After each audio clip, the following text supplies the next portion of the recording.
Well, there you are, and here I am, and here we go. Yes, it is another one of those most amazing comic art streams by the unknown master of disaster, Donald Kent. Another sleepy stream from the guy who, you know, works on weekends and then comes home and does this. But yeah, so here we are and gonna get some tunes on.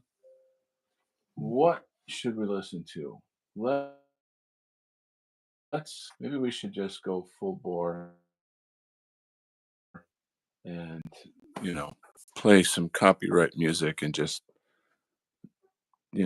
get in trouble with YouTube anyway. Just because like I want to listen to like Van Morrison right now, like really bad. You know what I mean? You're right. You're sort of in a mood, and you're like, I really need that. So I think I'll do it, and then I'll get my hand slapped, and then so on. Because like you only live once, I guess. I don't know. I got 5 people already. Gosh, golly gee. All right, guys. Let's get some tunes on here. Unless you wanna, recommend something. That's good. I'm always open. What is so amazing about these shows is that I'll have just, hey, I got a friend coming in. Ready? Okay. Well. Are you there, buddy? Can you hear me? Hey. How we doing, big guy? Hey, doing good. Can you hear me? I can, and I can see the top of your head. Your camera needs to be Yeah, adjusted there. I don't know unless, how to. I got to unless figure out how to do that. unless you just want to feature the top of your head, let everyone. No, It, no. no. I'm actually going to be driving. So, is Oh, it I got it. possible to? Can you? Oh, well, I mean, I can hear you. You're good. Okay. I Um, don't know how. How do I adjust? Oh, maybe it's gives me the option to mute microphone. no, I mean that's what we're here for. It's just cozy chat and artwork. Well, How you shoot, doing? man. So let's I'm doing great. I'm so happy that you joined me, man. I've like put the link out to a bunch of people, and I don't know schedules or who knows what, they haven't been able to join. So it's really fun that you can get on here with me. Now you've been trying to do some comics art yourself, haven't you?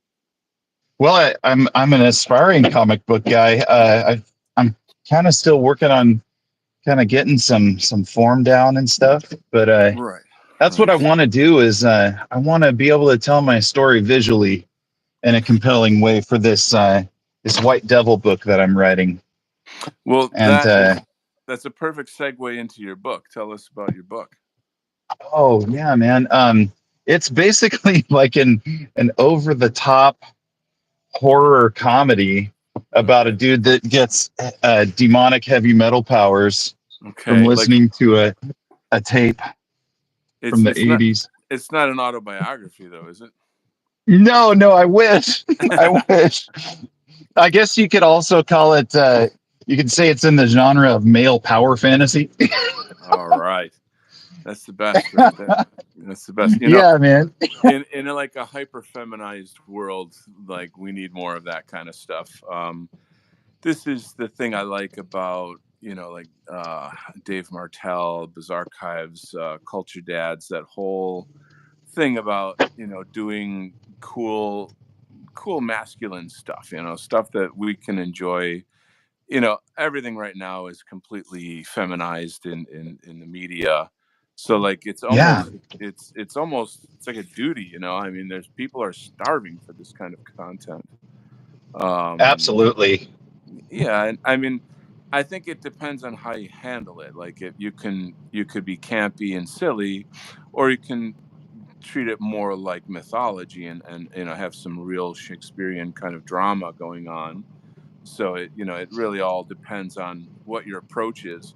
So tell us more Yeah. about your approach with this book. Well, there is some very heavy racial themes, and Okay. really the comedy is there to kind of lighten things up. It's kind of Uh-huh. gallows humor. A lot of Oh. it, dude, this book is not going to be able to be published, bro.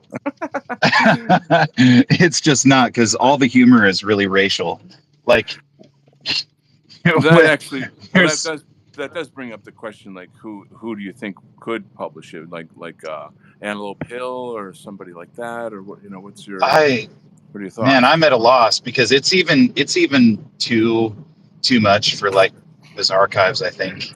I mean, Biz Archives puts out some twisted stuff, which is True, cool, but I true. just feel like it's too on the nose racial, which is Oh, sad, oh, because I see. Yeah, yeah. yeah, I really wanted to work with Dave with this project, but just the direction it's Hmm. going, Okay, I don't want to like put his operation in danger, I get it. because I'm being like a spurg. Listen. Excuse me. A few years ago, I approached Greg Johnson at Countercurrents with a graphic novel script, and he had it looked at, and like he and his editor, something or other, da da da. Long story short, he approved it. And now it wasn't Wow. I wasn't dropping the N word or doing like that kind of stuff on it.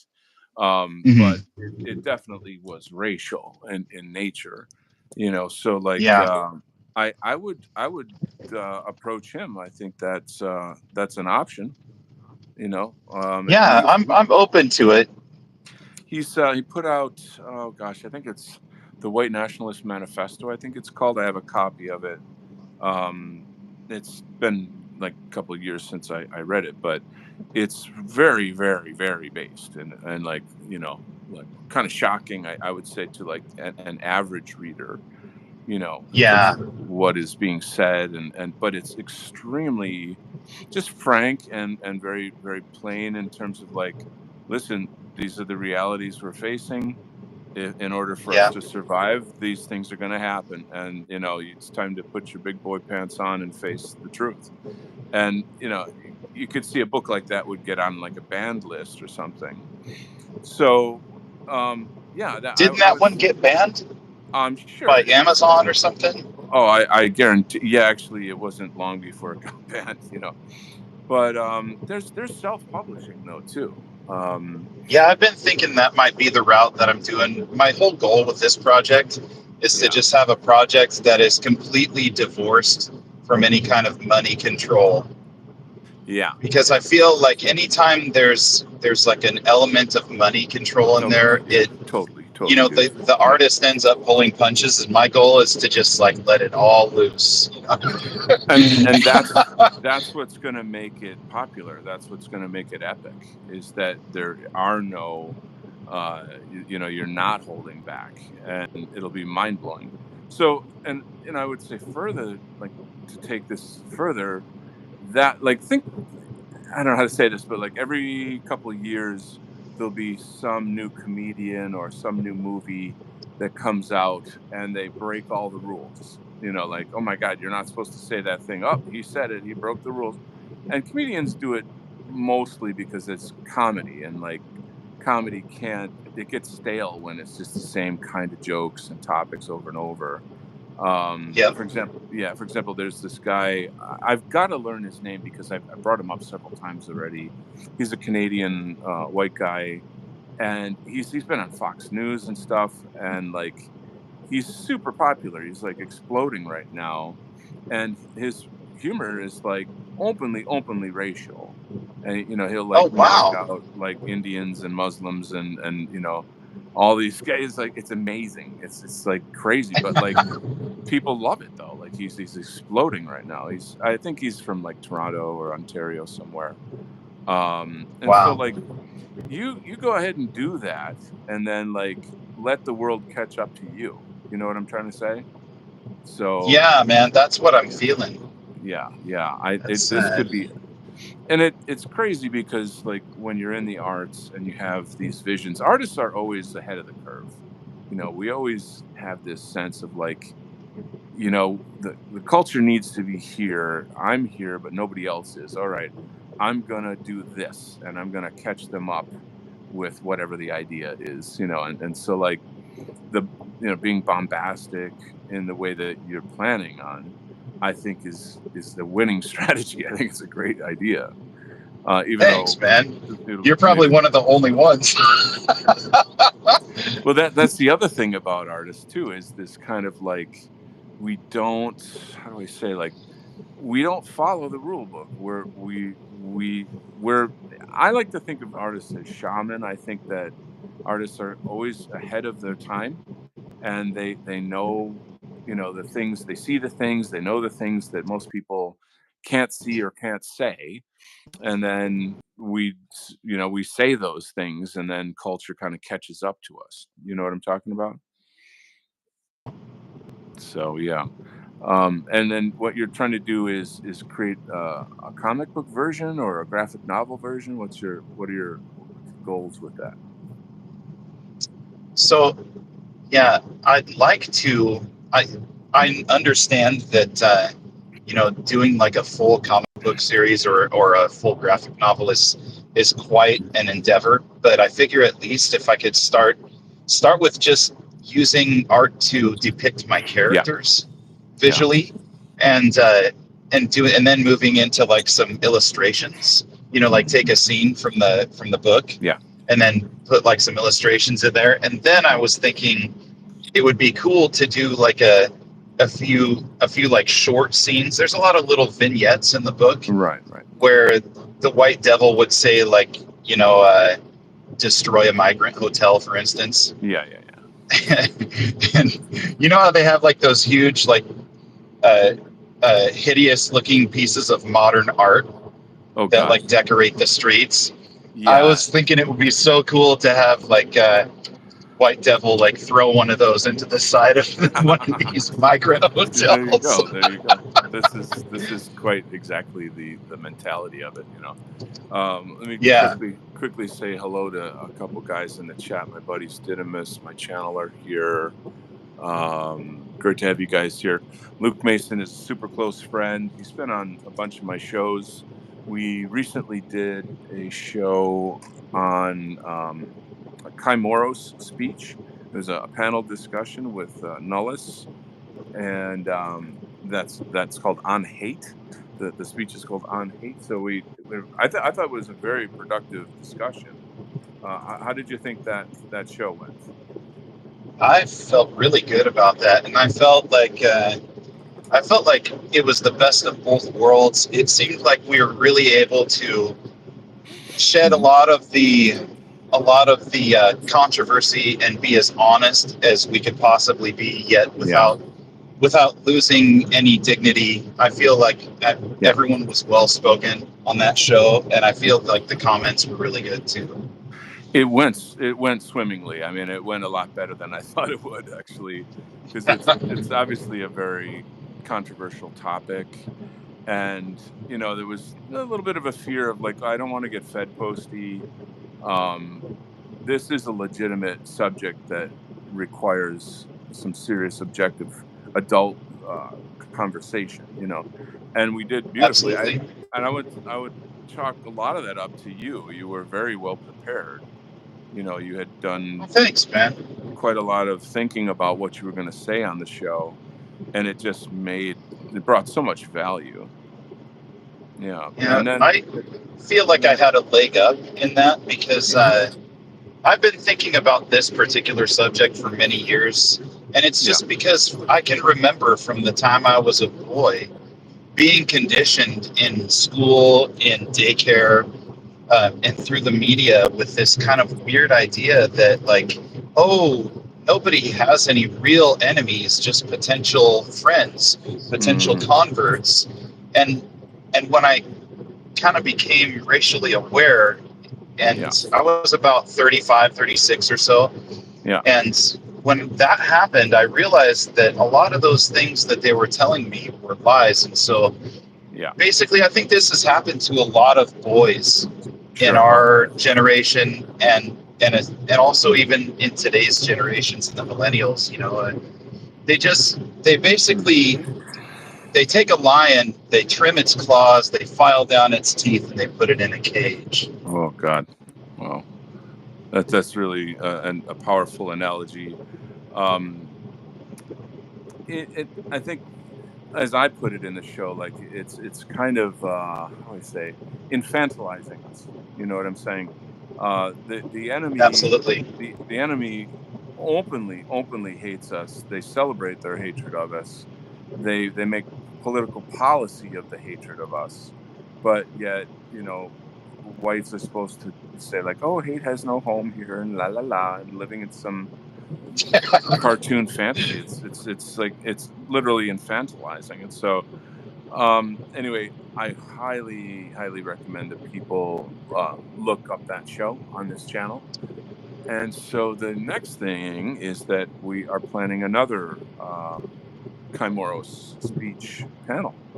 Now Kai's a friend of Absolutely. yeah, Kai's a friend of mine, and he's I can't even describe how thrilled he is that we're doing this. Like, he's over the top, he's over the mountain, over the moon, about how happy he is that we're doing this. Um and so anyway, oh, I got you back. You're back. Okay, good. Oh, are you still there? Sorry about that, man. Yeah, no, that's, technical things are just, normal in this little world of mine here. Like, there's always like someone drops off. Oh, okay, do moving on. you know. But anyway, so all I'm saying is that we're going to do another show, and there's more speeches to cover. Um, it's funny because he was telling me that he lost one of his speeches somehow, and then he found it, and so we might be doing that. I haven't really looked at it yet, but it's looking like not this coming Monday, but the following Monday we're gonna get into that. So I will send you guys the link to those speeches, and we can get into it. It should be cool. Let me say a quick hello to my awesome friend Flash Gorgon in France. He says Chatelet. Luke filming in his car looks so film noir. Yeah, Inspector Mason. Yeah, dude, it's got a neat vibe to it. Actually, it's kind of Batman-esque, honestly. So, which I like, because I'm the Batman. So, like, you know how that works. But are you on mute right now, by the way, Mr. Luke? I guess yes. I I'm only on the link. Oh no, I said, are you what did I say? Are you on mute is what I meant to say. So, because like the sound's gone out a bit, but I don't know if that's because you're muting or what. But it's not too bad. There's no, like, the ambient sound isn't like a big problem or anything. But the connection seems to be, though. So tell me more about your drawing Yeah, process. Yeah, it's not your fault. Tell me more about your experience getting back into drawing,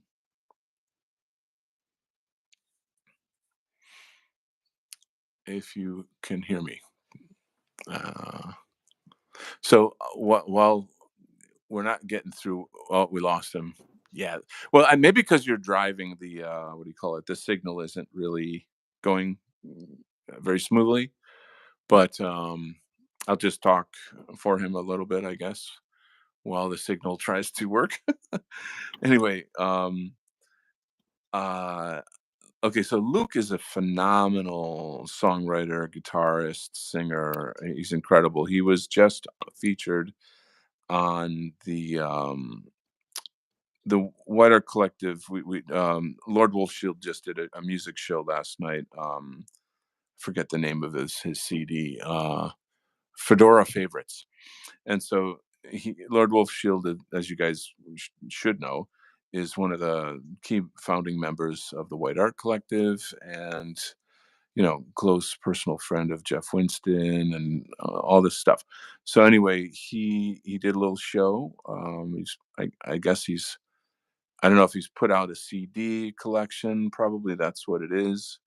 But it was essentially featuring a lot of great musicians in our sphere. And then I believe he had on guests from his film that he's working on, like the cast of the film.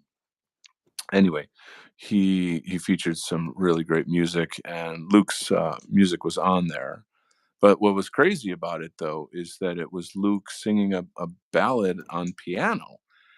And like, if you know Luke, he's like a hardcore shredder. Like this guy is, he's like if Lord of the Rings were a form of heavy metal, like that's Luke Mason. Like he's on another plane. Like he's epic incarnated. And Imminent Rein is his music name, his music brand. So to hear him do a really beautiful ballad on piano, it threw us all sideways. We're like, "Wow, is this Luke? Like, holy cow, this is incredible!" Very beautiful, like really, really beautiful voice, and just overall, like, wow, just a big wow moment. So that was cool. You guys can look up Lord Wolf Shield on YouTube, and you'll see, that he just did that music show, Fedora Favorites. He had people like Jody Kay, um, Hyreth was featured. There was a really, really cool kind of blues rock song uh, with a collab between Jack White and Jeff Winston. And I'm telling you, the chemistry there is just amazing. Like I was talking to Jack earlier and saying like how sad I am that you guys couldn't do more. The chemistry between these two guys musically is just spot on. Like wow. Anyway, we'll see. We'll see what the future holds with these things. We got Fremen of Mars is here. Nice video on Telegram. Which video did you see on Telegram? I post a lot. Anyway, Luke, are you there? Are you there, my friend? Can you hear me? Yes, you probably have to speak louder though. That should come through Okay, better. yeah, sorry about that. For some reason, I'm turned all the way up Oh on no, my no. phone volume, but Yeah, I mean, yeah, just go ahead. Just so long as you talk, it comes okay, through. I'll Yeah, just project my voice. yes, you must enunciate and act as if you're a college professor. You know what I mean? And uh, Absolutely. yes, no, indubitably, and just. But yeah, tell me more about you getting back into drawing, because that's something you and I have been talking about a lot on our own. Oh man, it's so great. Honestly, I feel like Yeah. I've found the missing piece in my life. I, Oh, how cool. I feel like I had to set art aside in order to Okay. focus on music because that's what was offered to me. It was Okay. really hard as a kid to like. Can you still hear me? Yeah, you're doing fine. Keep going. Okay. Okay. It was really difficult as a kid to be in bands and also take art classes, and I was only able to do it like for like a quarter of my senior year. And Mm-hmm. it's really regrettable because I've always loved art, but you know, Yeah. it's hard to like major in like two or more things at a time, and I just had to choose. Right. Um, I don't know. Honestly, seeing your work and seeing the possibilities of art, I've got all my kids are really into art, Oh, cool. and so like seeing them progress and stuff and Mm-hmm. get into it, and Yeah. having the tools that we now have in order to do it, it's Mm-hmm. I just realized that that would probably be a really cool way to tell some of the stories that I have in mind. Mm. And so well, the other thing is, I was writing my book and I was realizing as I'm trying to describe my characters that I'd really like to be able to draw them. Yeah. And that, one thing led to another. And then I was like, well, shoot, fuck it. I might as well make a comic book. You're no stranger to like epic projects, dude. Like your Yeah, music. absolutely. Yeah, I mean, you really embody the Promethean spirit. I mean, I just wish that I could promote you more. If I only had $1 million to get your work out there and mainstream it, show the public what you're capable of. It's quite phenomenal. And it's tough being an artist because you've got all these skills, talents, important things to say, and yet you've got to do the 9 to 5 thing. And we're both fathers, we have kids to take care of, we da da da da da. So it's always a real struggle. I think that anybody who has, say, a side business, or is trying to get a business started, would have a pretty good understanding of what it's like. Obviously art isn't, it's unique in its own way, but just the fact that it requires so much time and effort, and you wonder, where does all this energy come from? You know what I mean? I would say that's actually a good question for you, is like, how do you motivate yourself to be able to do these amazing things you do? Honestly, it just comes from wanting to tell stories that will help our folk. Honestly, that's Yeah. that's where Yeah. that's where my motivation comes from. Hey Hmm. man, I gotta make a little tangent. These foreshortened Okay. hands you're doing here look really good.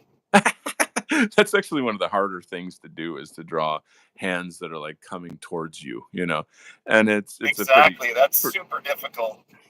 it actually is. And I'm like, okay, keep talking because I'm concentrating. Like, okay, make But yeah, Luke talk. Yeah. so Ask shoot, Luke. And yeah, so, my what's your favorite my color? motivation for doing it is I have some really cool stories floating around in my head, and Yeah, yeah. I don't know if you've seen. Are you familiar with uh, Survive the Jive? Oh God, yeah. I'm a big fan. Big Yeah. fan. Yeah. So he did this thing about the spirit of Yule, and he also did some other stuff with Mm, this guy named mm, Christopher Steininger. mm-hmm, mm-hmm. And it some of it, like there's this one called The Gotchi Man, and there's also this other one where someone's reading the story of H.P. Lovecraft, Dagon, and Wow. Steininger does some really cool like partial motion comics in there. I have seen So them. it's They're like, they're beautiful. They're really yeah, I beautifully done. really like Yeah. that.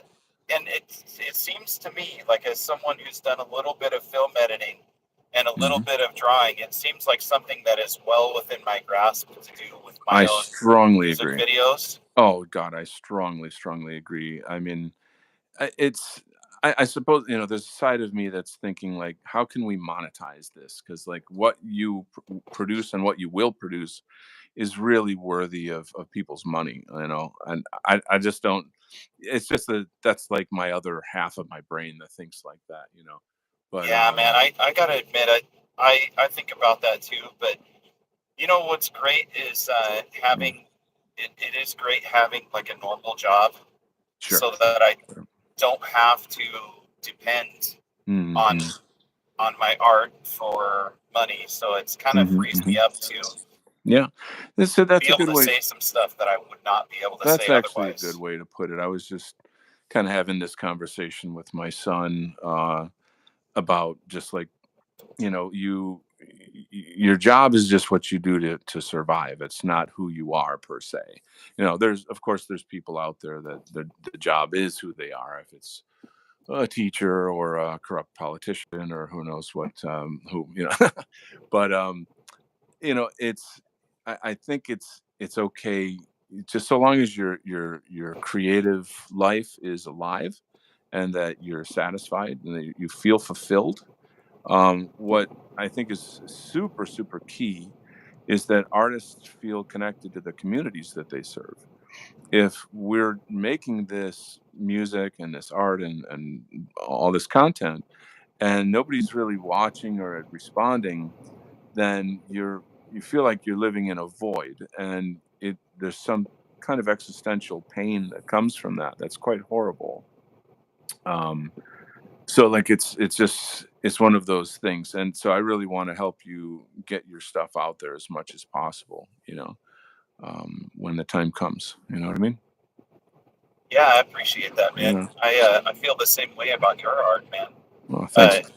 Uh, I've been a Donald Kent fan for years now, so I it's I appreciate when that I a had the lot. chance to jump on stage with you at Whackfest, dude, and Dude. dude. Get that Oh, relationship started, that friendship. my man, that was And then when so. we were able to talk so Yeah. much about kung fu Oh and man, martial arts and everything, dude, it's been mm-hmm. really great, dude, to find a kindred spirit that's into all Massive. the same shit that I'm into. Oh, it's insane. It's crazy. We're really brothers from another mother, to be honest.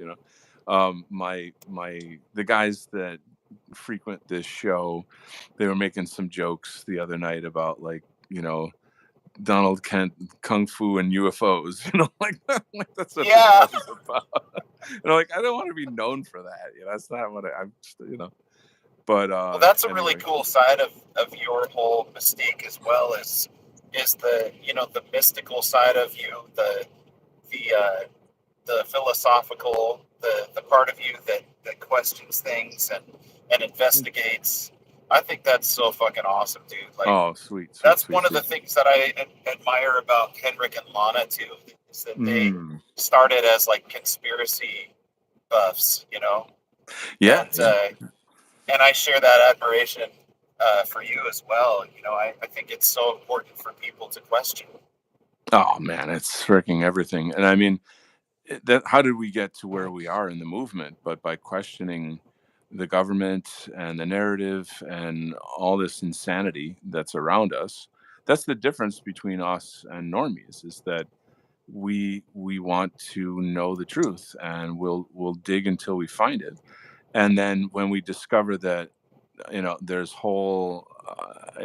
this $1 billion budget set up to fund, like, gatekeepers to stop us from finding the truth, that just makes you go, oh my God, that gives you like rocket fuel to go even farther.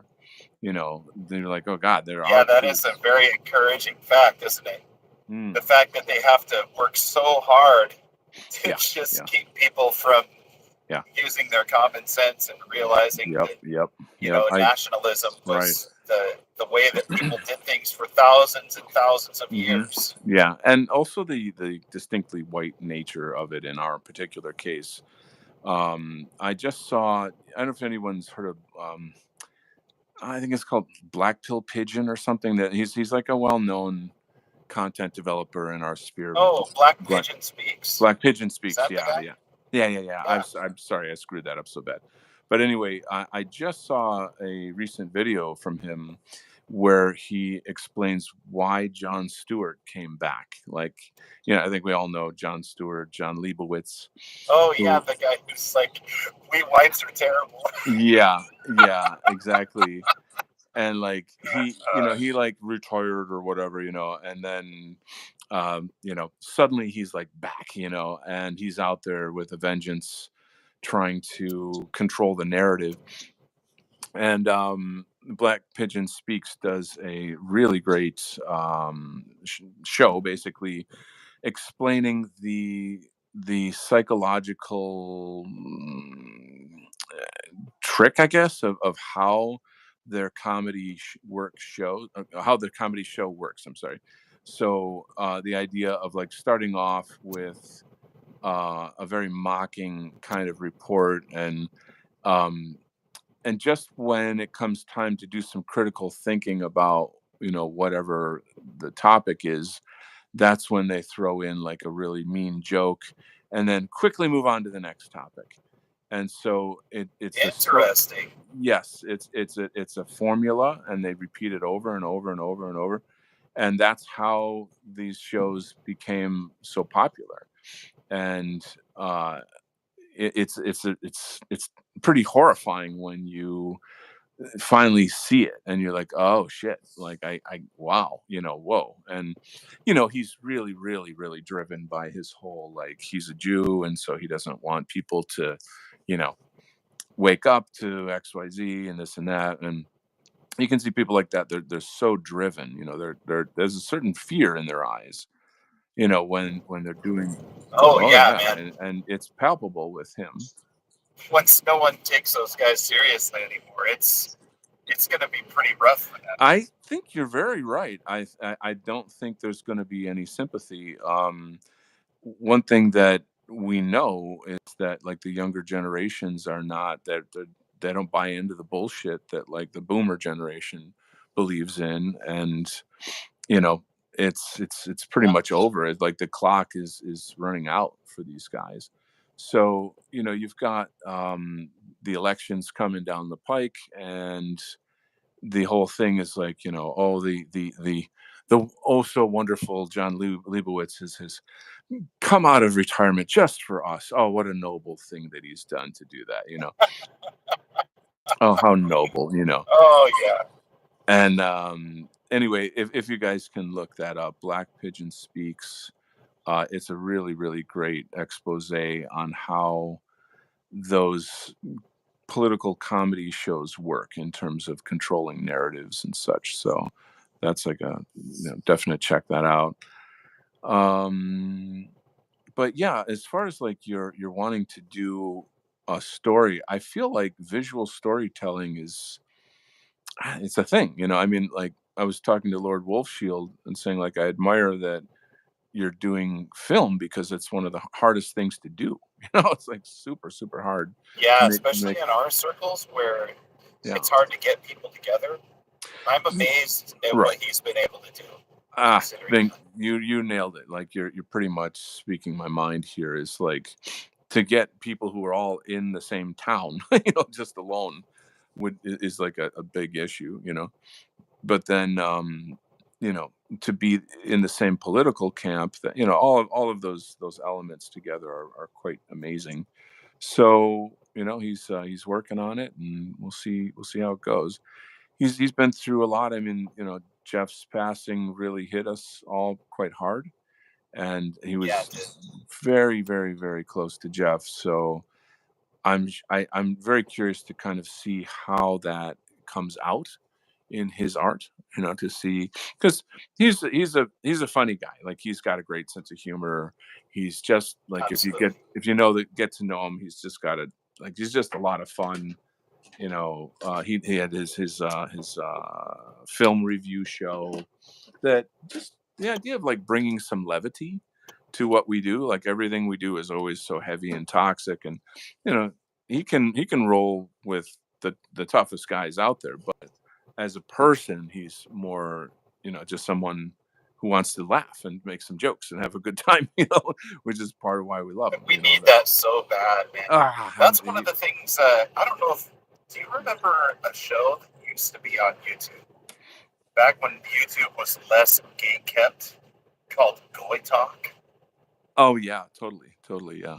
Oh man, there was some really cool humor on that show, and it's too bad they couldn't keep it going. It was run by mostly like Wignat types and stuff. Oh, of course, but sure, God bless him, man. It was great, and I looked forward to that show every week, and so I applaud Wol Shield for emphasizing that kind of lighthearted humor, and I still love Wol Shield's song, dude. That one where he's like, "Dance the black pills away, it's all fake and gay." See, this is the thing about him. I mean, he's just so unique. There's really nobody like him. So, when he comes out and produces a film, it'll be like, holy cow. And like he really cut his teeth on some previous projects, very very difficult projects in terms of like computer graphic animation and coordinating people and music and script writing, and there's so much that goes into this stuff. My whole thing with comics is essentially I'm like a frustrated filmmaker. I would love to do all that. I would Yes, totally kill to do all that, but I do it with pencil and paper. absolutely. That's another. I share that with you actually. I don't know if you do. You remember when the Lord of the Rings films came out with the extended version? The extended version of Lord of the Rings. Yeah, the Peter Jackson. I guess I'm aware of it, but that was a long time ago. So what was your point? So I think I share this with Wol Shield too, but because I think Wol Shield admitted to having done this as well. But I remember, I had the extended versions of all those, and it came with like all this documentary footage. Oh, actually, I have it too. Films, yeah, and I would just watch. Yeah, I would just watch that, and all the stuff that Weta Workshop was doing, Yeah. and all the world building and how they brought I think it was Alan Lee, the artist, Hmm. on board, the guy that did a lot of the original illustrations for Tolkien. Wow. Wow. I mean, all that stuff just inspired me so much, and I Wow. tried to start making um, you know little small martial arts films at the time with Okay. students from my martial arts school because I was teaching full time, and Okay. I ended up giving up because it was so hard to get people together, Yeah. and Yeah. it would, everyone's schedules was so difficult to line up and everything. Hmm. And man, I realized after a while of the oh wow, that's weird. It's a robot voice there. I That's apologize. I'm at close to state line. holy cow. That was some You weird still? audio stuff. Yeah, that was like I'm here. sounded like pigs snorting. I was like, you just went in and out of phased in and out of another dimension there for a second, but Yeah. Oh, my point is that I share that with you, and that I too am a frustrated filmmaker, and yeah. I felt, I think that's a great thing about comics is you can tell your story visually, Hmm. and it's Totally. not going to cost you nearly as much as making No, no, Lord of the Rings. no. I mean, ironically though, comics are not actually cheap to produce, but obviously nothing like Lord of the Rings. It's not even a fraction. But yeah, Here's a that's good the whole. question for you. Oh, What do sure, you sure. think of web comics? Web comics. So this is an interesting topic. Um, they're comics on the web. You know what I mean? So web comics though really in reality is indie comics for the internet. So there's Yep. something about it's a whole culture. um I don't know that it's ever really taken off like financially. You know what I'm saying? Like people who just Yeah. say pay for digital comics online every week or something. That it seems like it. You know, since you can't have that physical copy in your hand and you can't wrap it up, put it in a box with your other comics and stuff. You know what I mean? Like there's something collectible about comics that's really an important part of that culture. Um, Yeah. Nevertheless, it's like something I've wanted to do. I've researched it. I've looked into it. Um, the there I guess I could say that there are some people out there making money who are doing more like comics that are syndicated that get put into other websites, news websites, political comics, things of this nature. And I don't know a ton about it. It was something that I was really interested in researching for a long time, and I thought, this might be my thing, my gig. I learned about like, okay, if you're going to do this, you're going to have to, schedule your week so that you write on Monday and you sketch it on Tuesday and and then publish on Friday, something like that. Um, Yeah. I So here's the thing though, is that Justice Report, Jack McCracken, he and I were talking about doing a web comic for Justice Report, and he explained to me they've got a budget for it. They would like me to do it, and I'm doing this job now. I've got like four more issues of this story, so this is gonna tie me up for I don't know, a long time, right? But Yeah. afterwards, I'm thinking about doing that. Of course I've got my militiaman thing, but I'm really really torn about it because I feel like making a weekly web comic for Justice Report that is about us, that's about our stuff, our issues, our demographics, what have you. Um, it's everything. It like hits the nail on the head. It satisfies that need to apply my skills towards kind of activism. You know what I'm saying?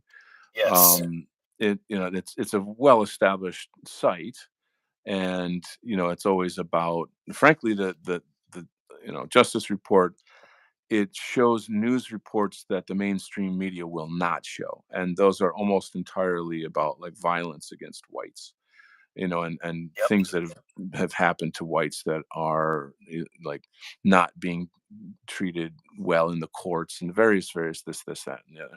So it's a site like that is like begging for like a white nationalist Batman. You know what I'm saying? You could, Absolutely. That would be yeah. so killer. Oh, and me doing it, forget about it. That Yeah. would be like that would be rad. Like super rad.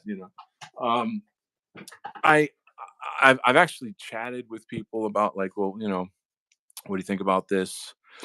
And I don't actually, and I refer to myself more as an ethno nationalist rather than a white nationalist, but that's going down a rabbit hole right there. But the point I'm trying to make is essentially that um that's in the wings, and maybe I'll do that. We'll see what the future holds. That's all I can say at the moment. But does that answer your question? Yeah, a little bit. Something that the webcomic topic brings up for me is Hmm. the fact that one of the disadvantages to digital content is Mm, that I think that there is an effort by the puppet masters who rule the world from the shadows mm, to make sure that people don't own content anymore, like actual physical books, actual mm, physical music, physical art, comic mm, books. mm. I think Yeah, there's a definite, and I think people are lashing back against that by buying vinyl, by buying, like Dave Martell made a really good point about tapes, dude. Cassette tapes are making a huge comeback. that's awesome. Yeah, yeah. I mean, I can't say that it's definitely intentionally, you know, done that way, or that they're somehow like taking it away from us or something like that. But I think that the more things go digital, the more they have control over those things, right? And so Absolutely. they certainly want the market to go that way. And I they like can that the phase out all the classics and replace them with all the woke versions. Okay, so that will happen if they can. And so what you're saying is extremely wise and insightful in terms of like how our enemies work. I was just well, I'm trying to remember where I saw this. Somewhere on Twitter today, I saw something. I believe it was in Australia, and there was a Jewish woman who was assigned the government department for architecture, and she went and like tore down all of the facades of all these classical buildings and like made them modern, which is just like dead and flat. And Oh I yeah. not across the entire country, but like in certain regions. And the whole idea of like, like, okay, we have to destroy slowly but surely, we have to like erase their culture. You know what I mean? It's Yeah, so insidious. It's so it insidious, is. and I Um, mean, yeah. I was So just you're gonna right. mention that Christopher Steininger did a really good video about that too, because Mm, he's a Canadian. He saw it happening on his home turf, and mm, I mm. remember commenting on it on his video. And I think not all of his audience is like aware of Oh, the yeah, yeah. The JQ. yeah, exactly. So Mm, I got mm. some really nasty responses to my comments, but no, Yeah, he totally knows about it. He's really good about like skirting the line and not saying anything that'll get him permanently in trouble. But right. I think he's one of our dudes. I mean, obviously working with Survive the Jive, he understands what's going on. Totally. Yeah, that's great. Yeah, big Survive the Jive fan here. I've been me, I have this like deep interest in learning about our indigenous religion and our indigenous ways, and not just like Germanic, but Greek, Greco-Roman, all of it, Yeah. like anything pre-Christianity. Um being Irish, that's something that I should be looking into more. Like that's one of the things areas that I still have yet to kind of go into. And so I know that it's problematic. I think that perhaps there's a lot that's lost to history. Um, but at the same time, I'm like, well, we are who we are. Let's we Yeah. things evolve. I'm sure a lot of religions in the past have kind of come and gone and been reborn and gone through changes or something. Whatever works for us is what matters. You know what I'm saying? Yeah. um so there's a lot to say about that. But you what's your position on indigenous European religion? Oh man. Um, I'm obviously very much in favor of it. I kind of have a Yeah. nasty reputation for being for being a little bit too anti-Christian. No, sir. And Yeah. it's not that I definitely still love my Christian brothers and sisters, and I can't judge them because I used to be a super hardcore Christian. Yeah. Um, I I've done a lot of study Yeah. in Yeah. that faith and really Hmm. plumbed its depths and uh and I was just as into it as any of them are. So I can't Hmm. really Hmm. judge them where they're at their spiritual journey. But Sure. that being said, I mean, I think it's obvious that there is definite advantages to having a religion that comes from our own folk soul. You know, That's a nice phrase right there. Folk soul. I like that. That has a beautiful melodic quality to it. What you're saying. Um, yeah, it's those discussions are very deep. They're very divisive. Me, I'm completely open. I like discussions of this nature. Uh, I don't know. I just don't get upset about things. Um, and people know well that like I love my both my Christian and my pagan brothers and sisters equally. So for me, it's never an issue.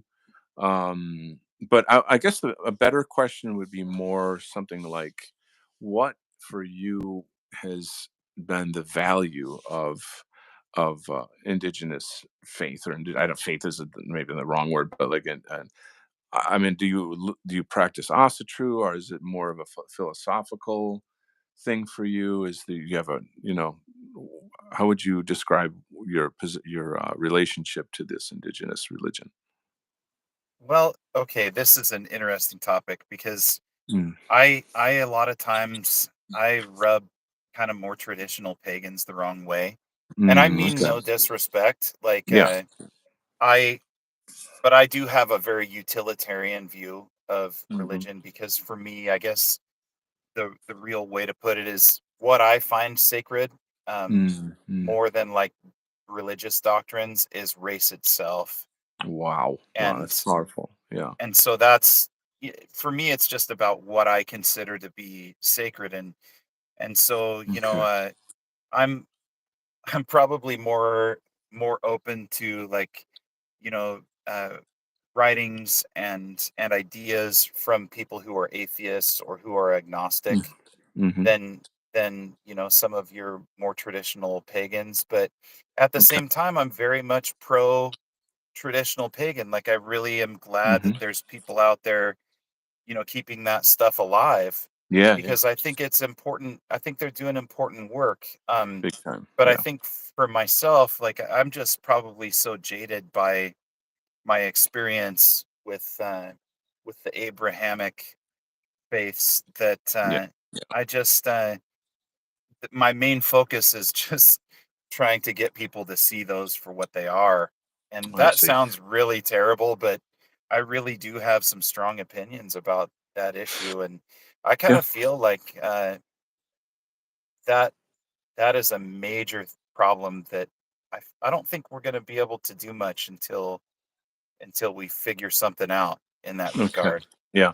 I want to jump in super fast here. Our really close friend, Flash Gorgon, made a very, very powerful comment in the chat. He says, quote, folk soul is even better than, quote, biospirit. And I'm like, oh my god, yeah, we could replace the term biospirit with folk soul. That's a, or maybe to not replace it, but add it to our lexicon, if you will. What do you think about that? Oh, I think it definitely ought to be added to the lexicon. Mm. Another one that I really like because it just bites even a little bit harder is racial soul. And I got that from listening to Hunter by William Pierce. Oh, And okay. in it, he talks about, this, I believe it's like a kind of an interior monologue that this guy's going through. Mm. When he served in Vietnam, he noticed that the Vietnamese, had their own peculiar culture that was peculiar to their own race, and that he noticed the same thing with black folks, that they have a peculiar Mm. culture that's Mhm. peculiar to their race, and that it comes Mhm. from their racial soul. And I think Mhm. people Mhm. are a little bit too afraid to say things like race and certain other Yeah. Yeah. forbidden Yeah. words that must never be uttered. It's this is kind of what we are for in many ways, is we're here to normalize these things, because these are very, very healthy, normal things. It's like, I mean, we know that the making this topic taboo is just another form of mental slavery. It's another psyop to stop us from organizing, to stop us from collectivizing, and Absolutely. recognizing that we are a people, we are a demographic, we have our own interests, we have our own history, our own biology, the whole thing. And so, like, but yeah, I know how people squirm, when they hear words like that. And that's why I think that if we're able to talk about it in a very frank and genuine way, then it takes the edge off, probably, for maybe many people. um this is sort of an ongoing question in my circles anyways, like how to talk about race with normies, and make it okay to talk about it, but yeah, so like when I'm sort of around my normie friends or what have you, I find that I'll post things that are, say, not explicitly racial, but implicitly so. That Mhm. and a lot of these, like, really cool, like really beautiful artwork of, like, you know you know Valkyries and warriors from European past, and we've all seen that kind of artwork. It just smacks of it. It smacks of racial pride, of white pride. And that alone, I think, is like a very nice segue, because people can like those posts and say that's a beautiful painting, or wow, that architecture is amazing, or that wow, that sonata is so beautiful, or this or that. And you know I don't know, I mean, it's just an ongoing thing, like I said, that we're always trying to normalize these things, maybe use that as a springboard into some kind of conversation or something. Yeah, I think that's important to have that. I do also think it's important to. I don't think that everyone is reached with the same kind of approach. Because myself, I I ended up going straight for the hardcore, like, most Yeah. extreme stuff I could find, and Yeah. honestly, it's because I just felt like it was the most honest.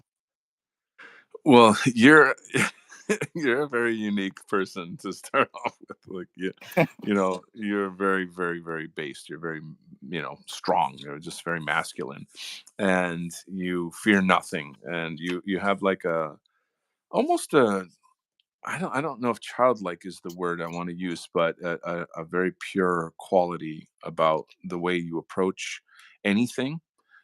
Just if it's like human relations, love, war, race, martial arts, art, all of these things. You just have this very beautiful, natural, authentic quality about how you approach it. So it's a benefit to everyone else, because most people are very fear based, Do you know what I'm saying?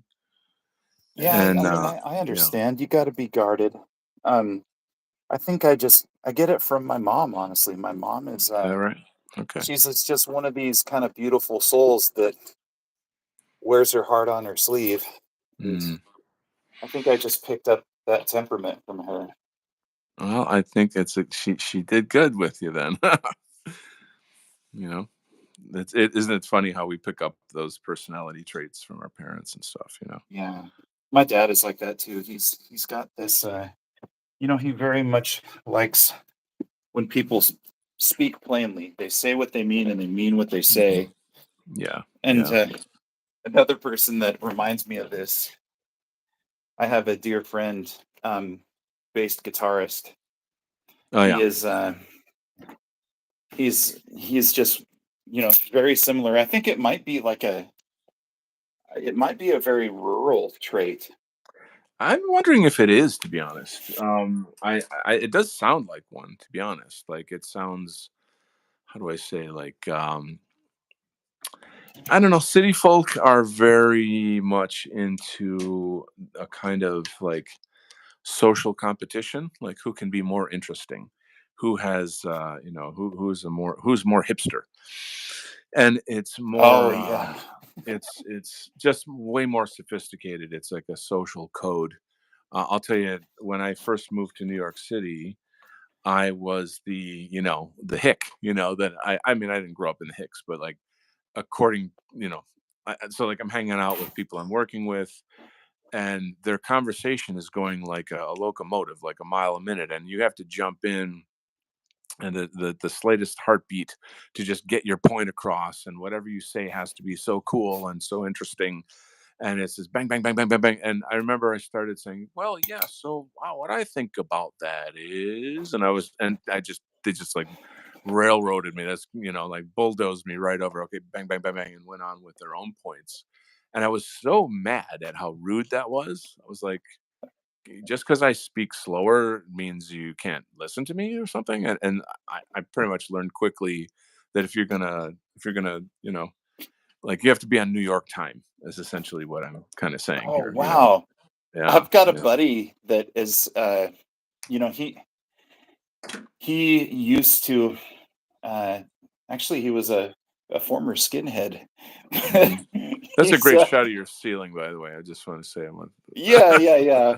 Uh, no, it's here, fine. here. I'm in charge of Now the I'm. images here. There you go. This is Ooh, and the. This is men in the. the shadows. This is the Buffalo Bill shot. Oh, oh God, yeah. Oh my God, but that's terrible. But you're right. You're right about that. Like, whatever. Like, the people in the country have, probably more plain, simple, and natural ways, I guess. But let's say a quick hello to For White Well-being. Hails Luke, brother. I long return salute, seeing you in the Steininger Brutalist uh, architectural chat. Thank you for all your service to white well-being. And there you are. oh, what a sweetheart! Yeah, yeah. We got. Thank you. Uh, Well, I still believe in white well-being, even though I don't really jive. I don't hang out with that community as much anymore. Unfortunately, mm, um, I do think they're doing important work. yeah, me too. Me too. I think that the Donald Kent space is a space for everybody that's in the movement, that's on board. Um, I'm pretty proud of that. I feel like I recognize that, disagreements exist, blah blah blah, but I'm a big no infighting guy. Like Yeah, I care a lot about that, and I feel like, I it's just a thing. Like, people can have their discussions and do their thing, but when they're here, they can kind of take a break, and everybody can just belong. So yeah. it's a good culture. I've got the best fans. I still got some good friends in that community, and um, I don't I don't hold it against them for wanting to use that approach. You know, it's just not something that I particularly want to continue, but I still do use some of some of the terms, like it does come in really handy when you're talking to like some normie types to use Hmm. terms like white erasure or, Oh you shit, know, yeah, man, totally, Dad. That's powerful language. anti-white. Yeah, I mean that's. It's a valid concept. I mean, it's. I I think a just lot of don't want to it's like already. alienate my bros that are skinheads or Oh, I see super what you mean. hardcore white Yeah, nationalists or right, wignats. right. Yeah, Yeah, yeah, yeah, yeah. That I've been down that road as well, where like I can remember using the term white well-being among that crowd, and like I got lambasted for it. It's like, and I'm like, guys, so I guess there's whatever, a little bit of animosity on whatever. both sides then, huh? I Yeah, I mean, I'm not. I just don't engage. I'm like, you do you. I always say, like, in the marketplace of ideas, let it roll. Whatever works. And it to me, it's very much like the question of religion too. People Yep. have different. Frankly, we all have different personality types, different backgrounds, different kind of cultures, in a sense, and it's not really right to squish us all into one mold. I don't think that's really normal or natural. I don't think that's going to work. You let Yeah. people work within the range of what works for their personality. That Yep. for some people, that they're doing great with it. And Yeah. that's so, like, anything that helps us, I'm grateful for. That's it. Yeah. Yeah. Me too. I remember. I have a best friend from my area, and Mhm. Yeah. I remember he's like super hardcore, and he was always giving me shit, when I would Yeah. share my Yeah. my Prometheus songs with him. And I don't know where he came up with this, but he would just tease me, and he would say, "Prometheus, I need my coffee." With like a He lisp or would, something like that. oh man, and he was happy for me that I was doing Yeah. that.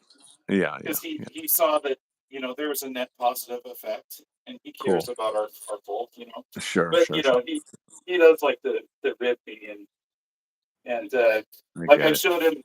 I showed him some of my little lake drawings today. I was working on the lake Hmm. mussels, Oh, kind of cool. studying those. Yeah. He looks at him, and all he says is, "Nice gluteus." Oh God. Okay. He's like that guy, basically. I know what Yeah, you mean. dude. So he's the Yeah. guy that came up with well, he didn't come up with it necessarily because it's from a movie, but he's the guy that the "so hard" saying started with Oh because wow. he bought Really? this really creepy old white van that looked like Buffalo Bill's van, Oh geez. and I Okay. kept giving him shit about it, and so we started quoting Buffalo Bill all the time as a joke. Oh geez. That's a great film, by the way. But yeah. Oh man, yeah, disturbing but great. Well, yeah. Yeah. I mean, I think it's one of the few movies that I think is genuinely scary. Um, like I hate like these jump scare type movies. Like, to me, that's just stupid. Like the kind of teenagers in the woods and somebody jumps out and like that's just come on, that's not scary. You got to have something more psychological than that. That's gonna like Yeah, get me going. Yeah, but yeah, dude. So I I'm really wanted really to put a oh guitar on there so that there was something better to look at oh than is my that your aging music frame. studio? Oh, that's your music Yeah, studio there, huh? yeah. I'm actually. I got like a little green screen thing set up, and Neat. got my computer and all my all my knickknacks and stuff, and that's like my living room. I do have like a room where TV's in it, but I don't have Yeah. cable or anything. I only Right. watch like old '80s horror movies and shit like that. Jeez. Yeah, I mean, my living space is, I mean, like, my studio is my life. I don't really watch TV anymore. I'll watch some movies on like Tubi online or something here and there, but like, you know, I just You know, TV I think is good to decompress by. Like once in a while, I'll have a real tough day and I need to just zone out. Um, but like I don't, I think in general, most of it's garbage, and like I get Yep. angry watching it. I literally, and people who follow this channel, they see me get really angry when commercials come on. If I'm Oh, get all pissed off, like, but I'm guilty of that I too. don't. When I spend time with my family, I end up Mhm. seeing what they watch, Yeah, and yeah, it really yeah. it triggers me because I'm Oh, like, I can't believe you would watch this stuff, oh and God. that it would Yeah. be okay to watch these shows where they're like replacing white people and Oh, totally, dude. Totally. Yeah. I mean, and that's just part of it. I mean, there's so much more of it. There's just so many yeah, fucking sick things. I don't know.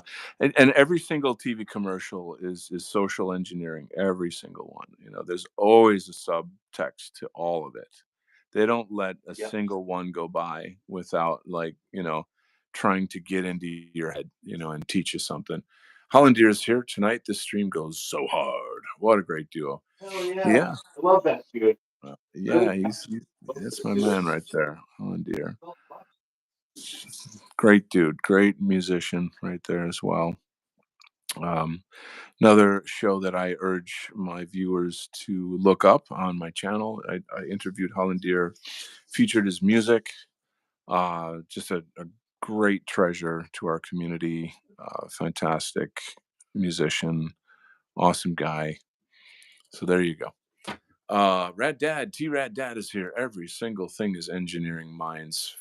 Finkel think, yeah, yeah. That's like I said. Like there's, you know, it's just I don't know how people like how they do it.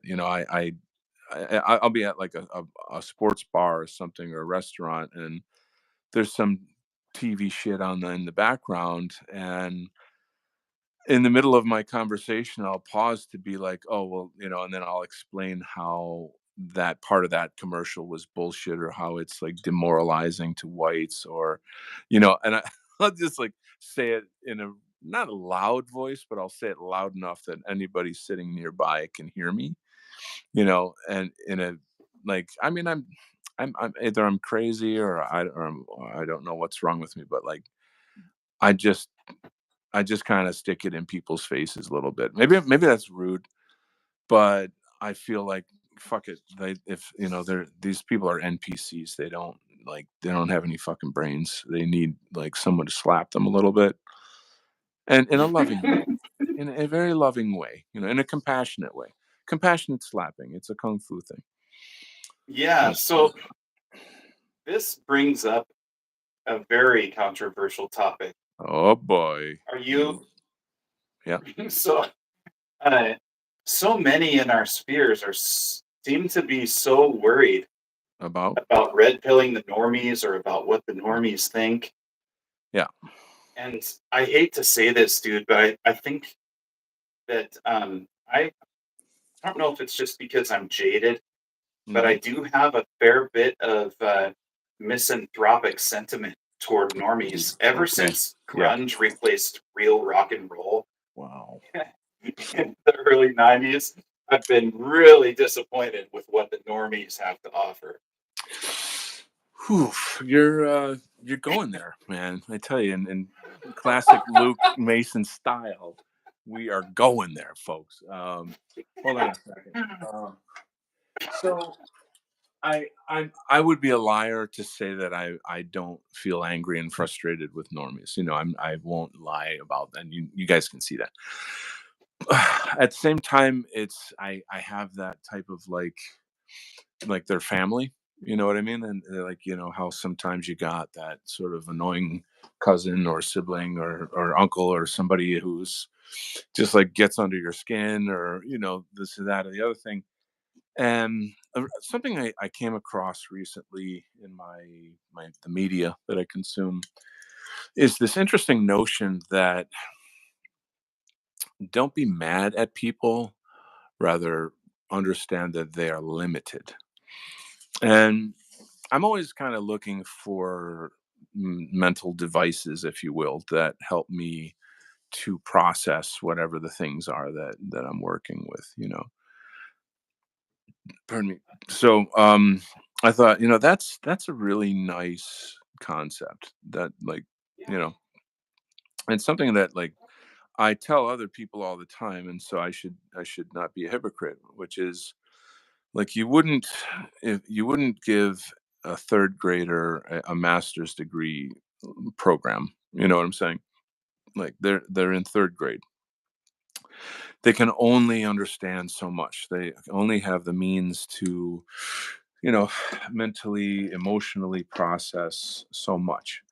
And it's not an insult to say that. Rather, it's being more teacherly or more like parental, in a sense that, you know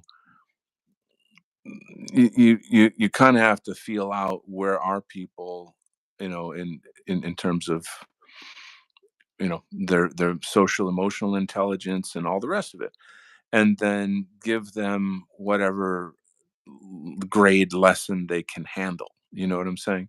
So yeah, I my anger, I think I direct it more at society. Which is an abstract if you think about it, right?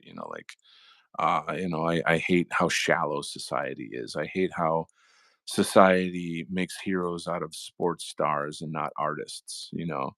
Um, and, it's a kind of a roundabout way to insult people, though. I hate all things that are shallow. I feel really. I'm pretty bad about that, and I mean, and throughout my life, I have had people essentially say to me that, like, you're basically being a snob by thinking and talking like that. Like, it's like, don't be a snob. Like, it's not becoming of you to kind of think you're above people, and da da da da. And then I'll explain my case, and then it's like, well, I am above people, and so, like, I'm not going to lower myself, my standards. Here is the truth over here, and everyone is living over in kindergarten over there. And so, Yeah. now, the thing in the end, though, it's just the matter of, like, well, how do you deal with it? Like, what is the way? And Yeah. it's not getting angry. Like, that isn't the way. It's a Yeah. natural reaction, but you're going to turn people against you more, and you'll be counterproductive if you're insulting people. You know what I'm saying? Yeah. Which, Yeah. And yeah, go ahead. I think normies are actually really important because, Yeah. and I don't want to like get rid of normies, but what I do think is that the normies are kind of being used as like a shield, Oh God. Yeah. against like the thinkers and the The the establishment. vanguard, if you will. Well, And they're being used as a shield to protect, people that shouldn't be in charge totally, from dude. the people who actually should be in charge. You got it, brother. And That's and a I hundred just don't percent think they should be catered to the way they are. But obviously, it's like an economics or a marketing thing, you it. know. Hmm. And I understand all that. Yeah. Um, but that's the other thing that kind of just boggles my mind is, Hmm. you know, most people, or it would stand to reason, at least from where I'm coming from, where I'm Mm. standing, Yeah. that someone who is racially aware Yeah. would have let the equality delusion go Oh God. Yeah. Oh my God. in order to become racially aware. And so what it tells me when someone is, has these kind of sentiments that normies deserve to be in charge just as someone who is really qualified deserves to be in charge. It just tells me maybe they haven't really done some of the deep thinking that they need to do. That's Uh, what normies are. Is they're people who don't think. That's literally what they are.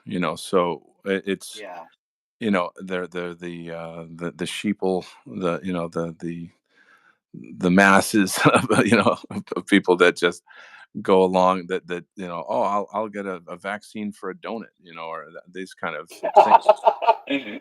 I mean, Well, that's a horrible thing to say, but it's painfully true. Um, yeah. Let me read a couple comments here because I feel like people are chiming in on an important topic here, and it would be good to get a bigger scope. So give me a second here. Yeah. Da, da, da, da, every single thing engineered. Da, da, better to be lovingly rude than cruelly silent. Wow, what an insight Mm, by Hollandier. Gosh, or yeah. something. That is powerful, man. That is some powerful stuff right there. Okay, I love it. Yeah.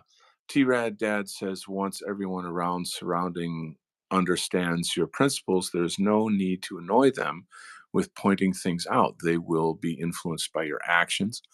This is, I find, 50% true, in my case anyway. Yeah. Flash says normies are sheep that need shepherds. Yes, That's true. that's the Yeah. other 50% is like we are the leaders. I don't have to go farther than that. There are only so many noble watchmen within a people. Yeah, that's another thing. You're not gonna Yeah. not everyone is the leader. It's just not how it Hmm. works. um, I should take a sidebar here and say, like, oh, how are we leaders? Like, we don't have money, influence, power. We're leaders within our own scope, within our own communities. We can be leaders IRL with people in our personal lives, and we have to be. And so that is like, I would every single person that watches this show that follows my content, I you know I implore you to do that. T-Rad Dad says, I learned to lay off family members and ruining relationships and began focusing efforts at local representatives and their harmful initiatives. Kick ass, dude. You rock. Like, Yeah. we absolutely have to have more political activism. I want to take a moment then to urge people to check out Tactical Civics.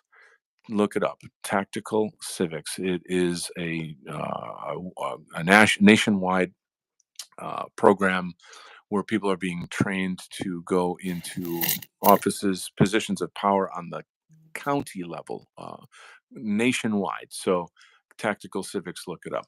Let's get our people in there. For White Well-Being says, but it is frustrating to protect people who punish you for it. Even heartbreaking. Oh, dude, I think that's the rub right there. That's what we're all feeling, is that, we're out here, we know the truth, we're trying to help, we're trying to save Western civilization, Western kind. And then when whatever we do, we get punished for it. We get, ostracized, this, that, and the other thing. I know that I can't be completely honest with people I know about this because they're too brainwashed. Like, if I were to bring this thing up, that just immediately, like, they would cut me off, with and you see where I'm going with this, like, we don't even have the linguistics to bridge the conversation with a lot of people, and we certainly don't want to lose friends and family, so it's this very, very difficult thing. REM theory is here. LFG. I'm sorry, I don't know what LFG stands for. So maybe I don't have the power of acronym. So maybe you can help me out there. But Mm, T-Rad Dad says, thank you, Donald. I'll check it out. Learned in 2023, I kept a few Zog style initiatives from fruition in my community. Very good. Bravo, just mm. by showing up and voicing opposition. So isn't it amazing that sometimes that's all it takes? It's crazy, like, just being able to know how to stand up and go against the narrative. This is not a very good reflection on normies, but that's literally what they are. Is they just go along with everything, just get along to go along. Um, Yeah. There's yeah. there's definitely a spectrum too. There's a lot of variation between like fully, like fully hardcore racialist that doesn't trust anything the government says, and like Mhm. just someone who questions like 9/11. There's a huge spectrum in there. Yeah, that's an interesting thing. Oh, I just had I got some good news on this topic. Let me quick read the T-Rad Dad. He's saying it's efforts to learn the hearings schedule each month and showing up, but a lot can be done by Zoom for lazy types. Yeah, yeah, you got that. There's always a way, it's you just have to make it happen somehow. So for me, and I, you guys in the chat, tell me if I remind me if I talked about this the other day. I have this creeping feeling like I already talked about this, but not everybody's going to see all my shows, so whatever. Um, one of my relatives reached out to me. Why did she reach out? What was the situation? I don't know, but like she's very lovely. Kind of, not not like a hardcore right winger, but definitely voting Trump. That gal, and oh yeah, yeah, it was something about the medical industry and health related issues. And I dropped the statement. I dropped the statement that I don't trust the medical industry, and she understands that, she identifies with it, and then that just led us down a pathway where we started talking about the vaccine, and then I noticed how open minded she was. I'd never had political conversation with her before, so I didn't know actually how it would go. And I'm feeling it out. I'm like, okay, well, I was able to say this. Let's see if I can say that. Like I just, okay, well, I crossed this bridge. Well, how much farther can I go? And hey, Wing It Productions, welcome. Oh, I've got a buddy of mine. You can't see him on the other screen. He's very mysterious. I don't know what he's doing, but Washing dishes. oh, washing dishes. That is very glamorous. But anyway, so I go on to. I basically told her at one point I'm a nationalist, and she's like, "What's a nationalist?" I'm like, "You mean what's a nationalist?" But okay, whatever. And the way I framed it is I said it's the opposite of a globalist. Now there's one for you guys, can keep that one. You know what I mean?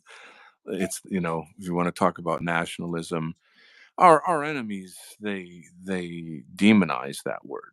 They all nationalism is fascism, and all the they're gonna Christian nationalism is the big one now that you hear a lot in the news.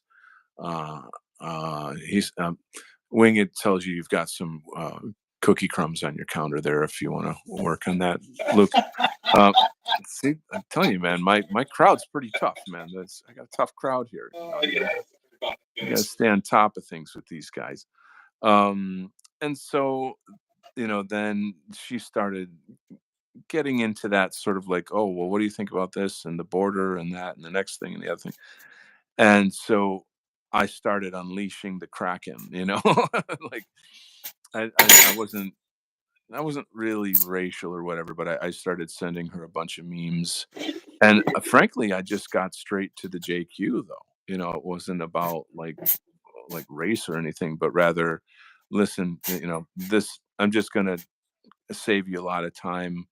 This is what's going on. Our government is infiltrated by Zionists. I kept using the word Zionists, which I think is a very, you know, that is the word you're going to want to use when you're dealing with people on this topic straight away. It's Yeah. non-racial, it's ideological, and it's true. So, like, it works. You know what I'm saying?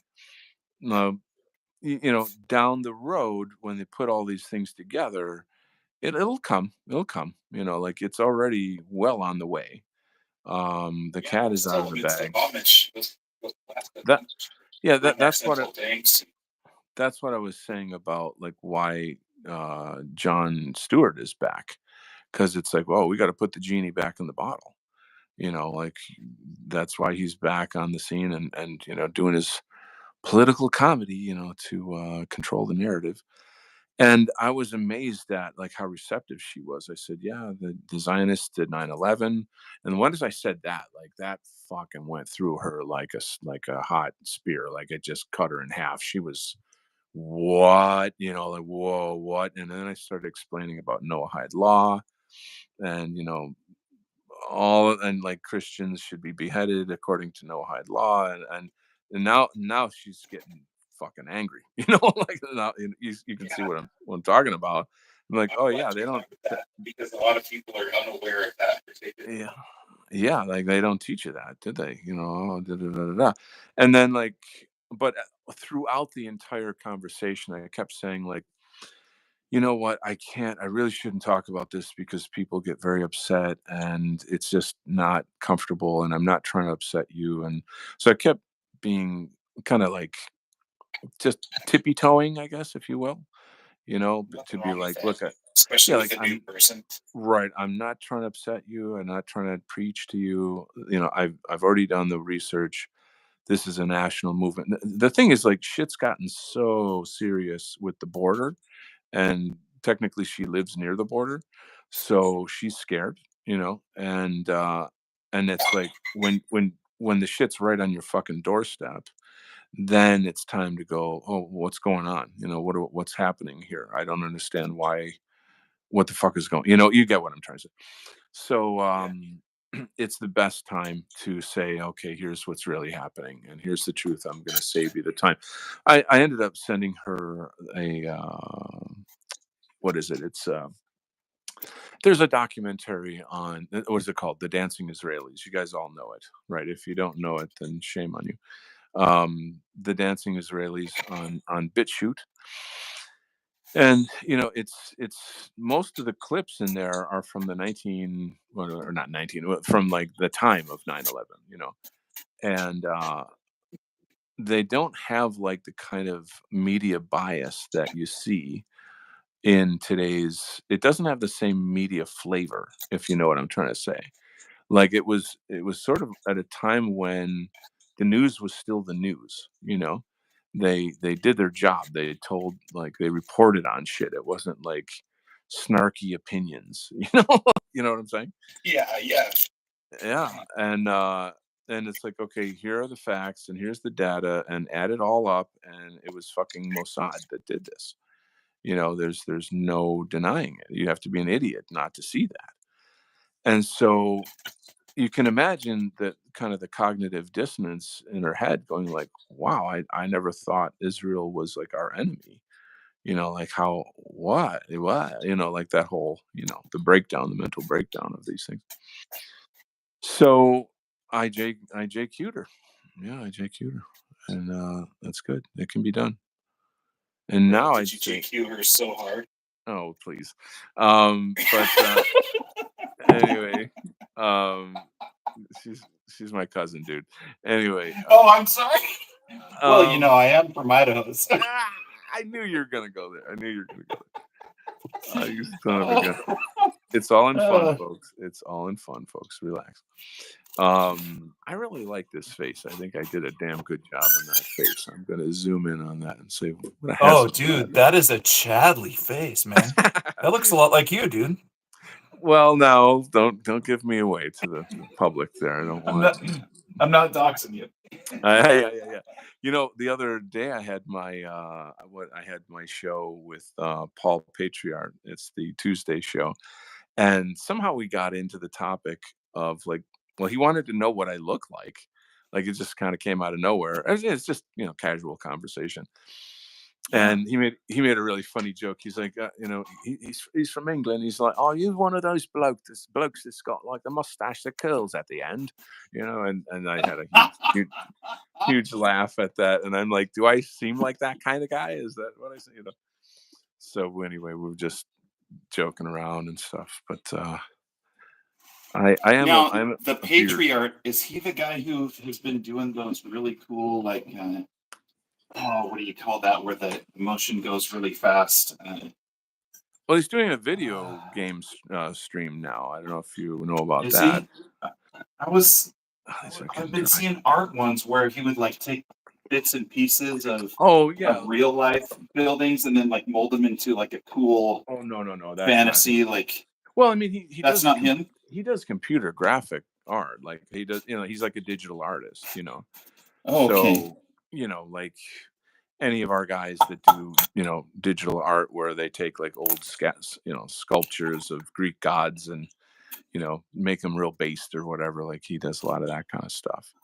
Yeah, I'm confused about who this was because in the link it said that it said your name, and I thought it was Patriarch who was doing it, but it was really cool. It was like an Aryan fortress or something like that. Yeah, that is my guy. Yeah. Oh, okay. Yeah, that's really cool.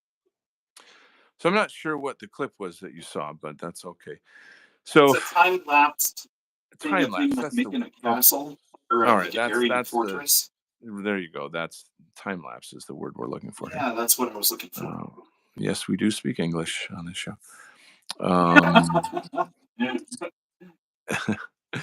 But you don't speak up the English. Yeah, I don't know. My English are no good. No can speak English. Very cool. Yeah, I've heard a lot of that in my time.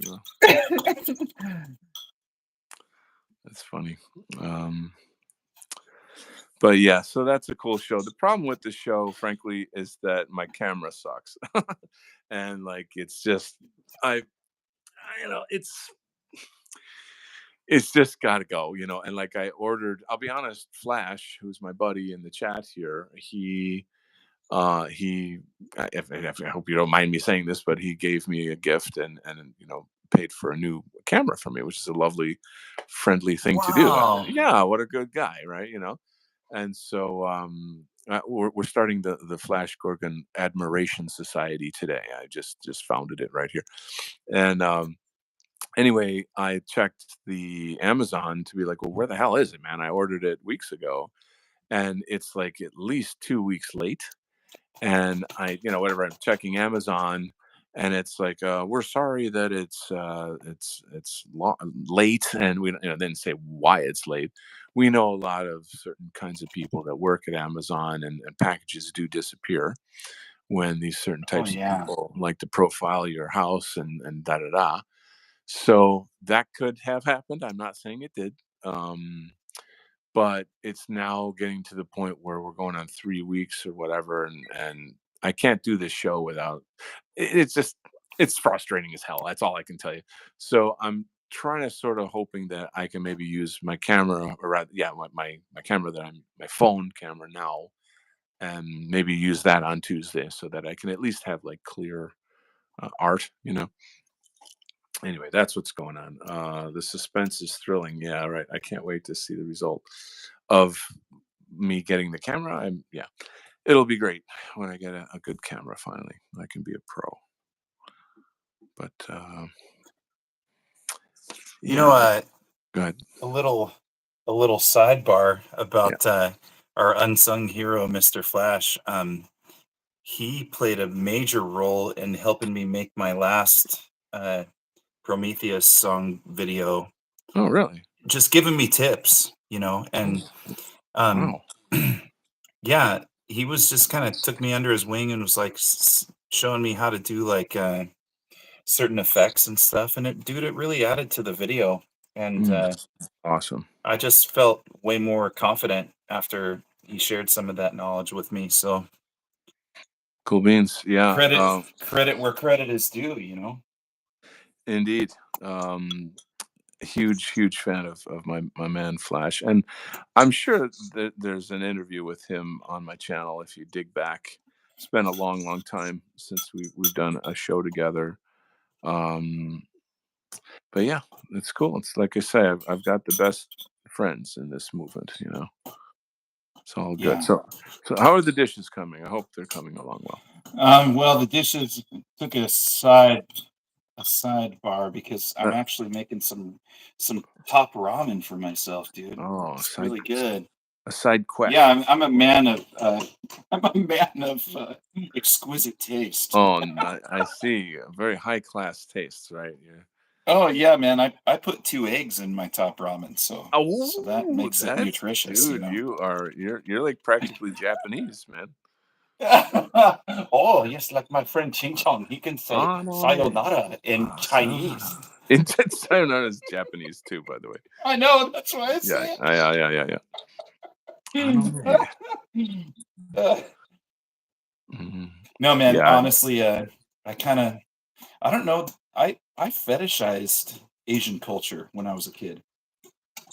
Dude, I most used to people. wish I was Asian when I was a kid Oh, because wow. there was Okay. this dude named Ernie Reyes Jr. Yeah. that was in these martial art shows and movies and stuff, and he had the awesomest badass kicks and stuff. And I was Sweet. like, dude, I want to be like that kid. You know? I can remember seeing my first kung fu movies as a kid and just my mind like falling out of my ear, like, oh my God, I have to, these guys are so cool. Like I was totally enamored with it. And I Yeah. mean, obviously, like the average American or Westerner sees these things and they get caught up in what I call Orientalism. Yeah, I was Um, totally one of those kids. yeah, a Just lot of before I people. was racially aware. Yeah. So, quick hello to Mac Mac. DBZ composition choice and fight scenes are peak. So, one of my favorite kung fu movies is the Seven Deadly Venoms?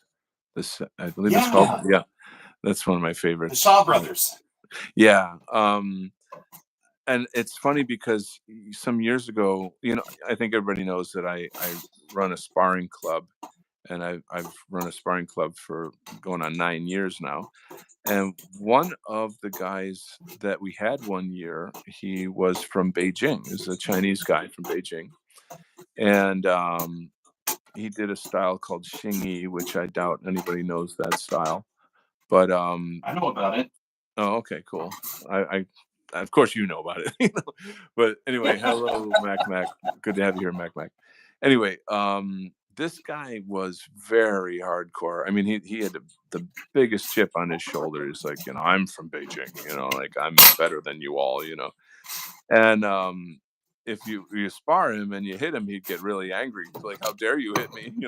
And but regardless of his being like a big like communist party shill or whatever, like his whole China number one kind of mentality, we ended up becoming buddies and went through a lot together. But we at the time, he knew about my doing comics and stuff. And hello, Isaac Doherty. Good to have you here. Are you drawing something? I certainly am. I'll give you a little show here in a second. But anyway, so what? So I was saying, yeah, I'm into superheroes and comics and blah blah blah. And then he said, well, you know what? For us Chinese, like these kung fu movies, those are our superheroes. They can like walk on the top of bamboo trees, and they can, you know, blah blah blah, whatever. All this kind of like fancy, goofy kung fu movie superhero stuff. And I was like, oh my god, yeah, that totally makes sense. I get it. Bro is cooking food. Yeah, well, the other bro is cooking food. He's my guest today. This is normally Yeah, I'm this is sorry not about that. welcome to the Donald Ken and Luke Mason food cooking show. Hey, we're gonna show you how to make an awesome set of ramen noodles. We're gonna make it real fancy with 2 hard-boiled eggs on top. Come and get it. So Hey, anyway, speaking of which, Mr. Donald, I yeah. actually I've been getting up at 3:30 a.m. to get a Oh, little bit of drawing practice in before work, which yes, means that I need to hit the hay real yeah. soon.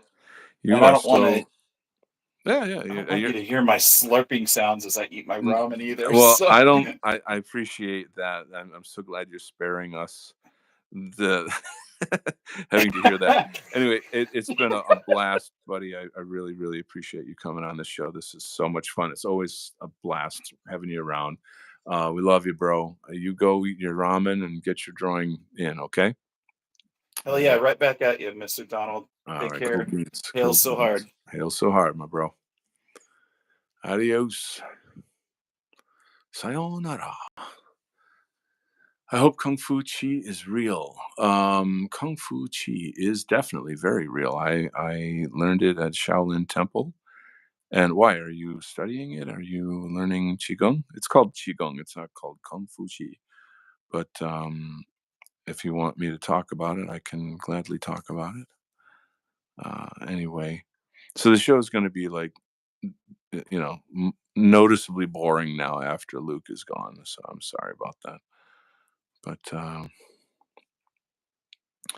maybe we can talk about something really radical and then make it exciting.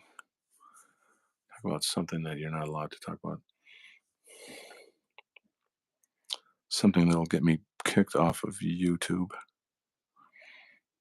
Well, I think I might need to put some tunes on in a second here, gents. It's like painfully silent right now where I am. Well, yeah. All right, hold on. Let me just wrap this up. Uh,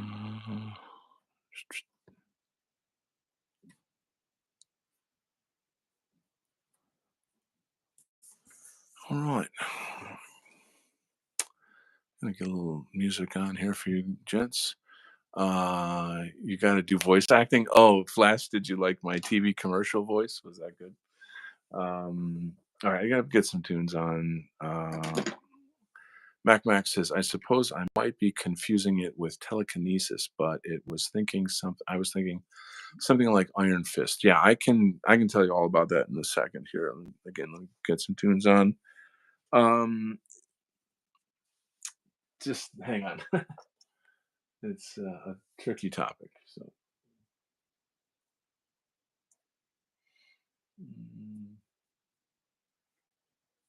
all right.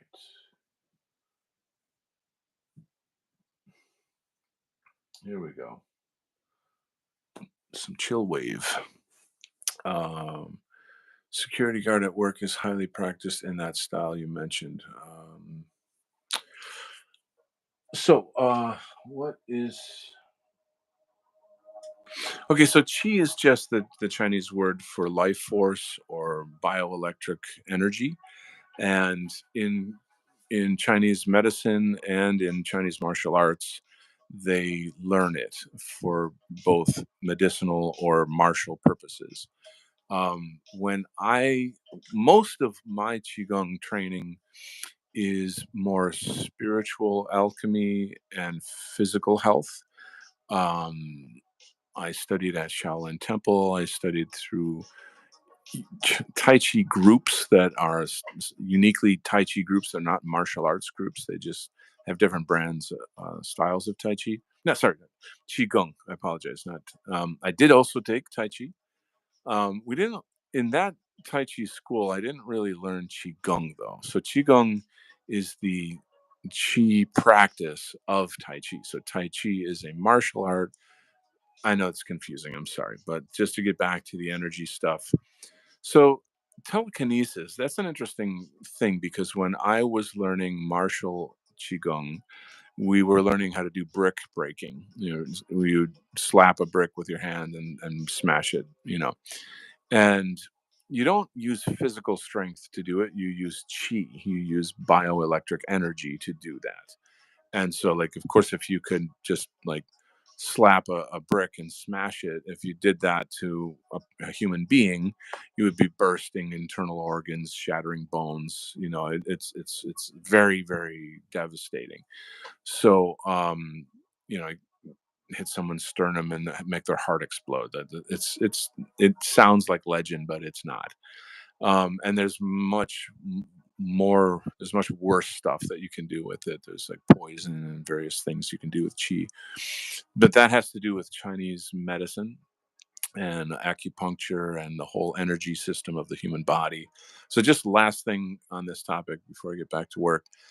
When I was learning how to do the brick breaking, um, you learn this very complex form of chi meditation, and then once you got your body all primed up with this martial chi, then you light a candle and you project chi from your hand to the candle to blow out the candle. And the skeptic is going to say, "Oh, you're just using your hand to blow, like throw some wind at it and blow it out." And then, okay, fine. You step back a foot, you do it again, and it blows out. And you step back a foot, and you do it again, and you realize you literally are projecting energy that is invisible to the human eye, but it blows out the candle. And so, if that is one of the basic beginner practices of learning this kind of chi. Now, is it telekinesis? Yeah, I'm not, lifting a car with it or some kind of, or like, I'm not like, or there's nobody that is like, X-Men superpower level telekinesis. I've never heard of or seen anything of that nature.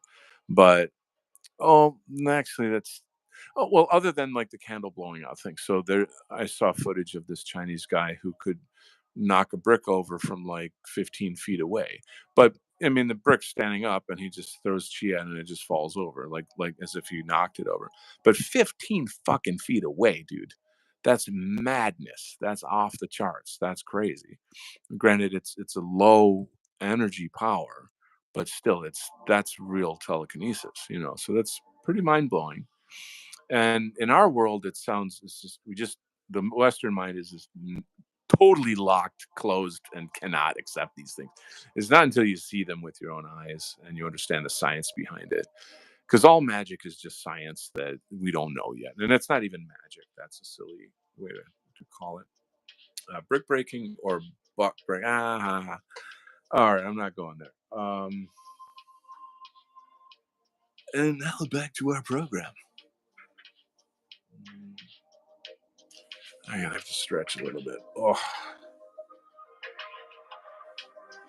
I appreciate you guys hanging out. I think we had a fun chat with the mighty Luke Mason. It was good stuff. What I'm doing here is actually pretty hard to do because when you're drawing so small, you have to be very careful.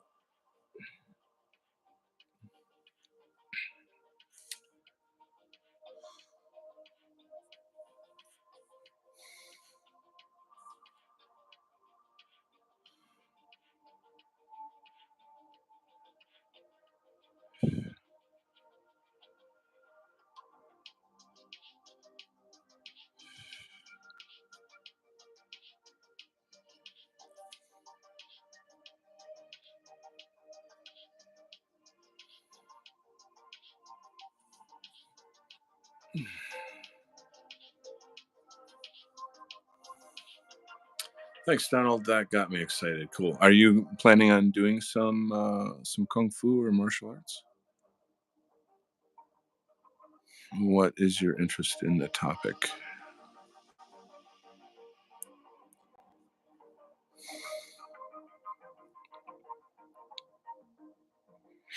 How late is it? Oh, it's almost 11. I better. I'm too loud here. I have tomorrow off, but other people in the house do not.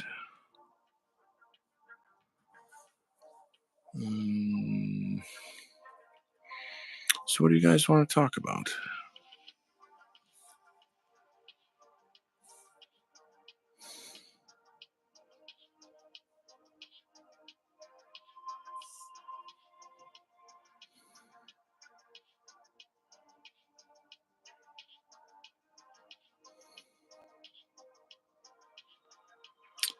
I was raging on Twitter today. Like I went full retard.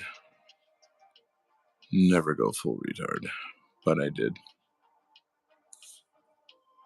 I just had an opportunity to get on there, and how about how we bring more cute girls? Oh, damn, that's a fucking good idea. How do we get more cute girls in the dissident right? Now you got the wheels turning. Well, I would start out by saying, like, get some house music parties going. No, I love our trad gals. I love our trad gals. I mean, who doesn't love our trad gals? Oh my god. Put a ring on it, guys.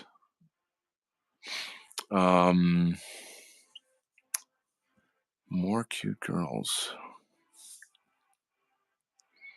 Just the mere question right there would make some girls angry. I hate to say it.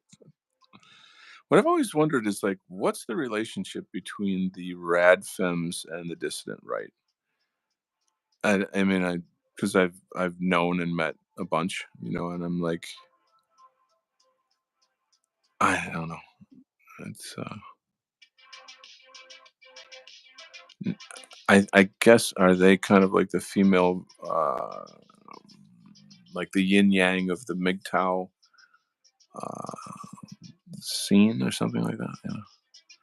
I'm totally not a MGTOW guy, so like that's not, I'm not there.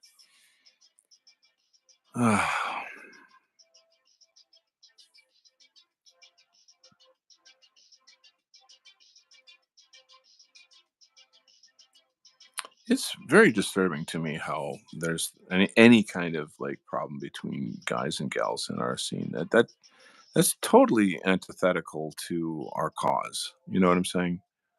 Like there shouldn't be any issues whatsoever. Our guys should be respectful to our women and vice versa, and that's it. There's like I mentioned on Twitter that we have to act like our race is depending on us. You know what I mean? And like I often bring up the topic of like, oh, kind of like etiquette, frankly, like dissident right etiquette. That could be a show. Maybe I should have a show. What is or what should be dissident right etiquette? It's not a bad idea.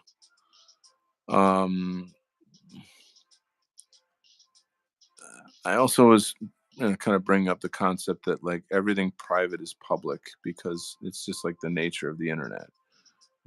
Like people are on these chat groups, whatever, if it's 4chan or Telegram or even Twitter to an extent, and it's just people shitlording and being funny and being rude, and it's a type of internet culture, and those two words don't really go well together if you think about it, internet and culture, right? And in the sense of like people who have never met each other before, who have no real accountability to each other, and in many cases are kind of autistic in the bad sense of the word.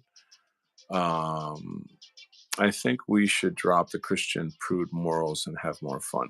I like that. I like that thought.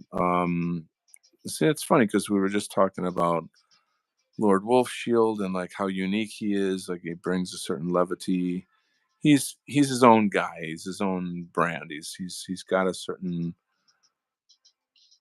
like a goofy charm to him, and I don't mean that as an insult. Like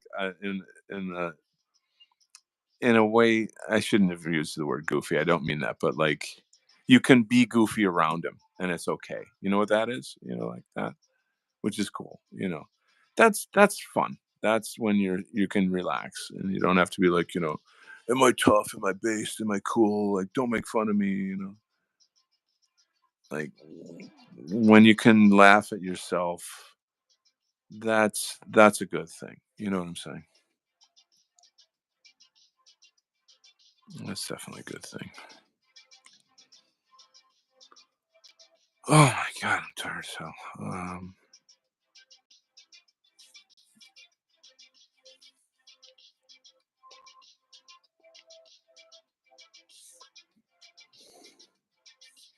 You bring up a good point though, Flash. How about we bring more cute girls? Yes.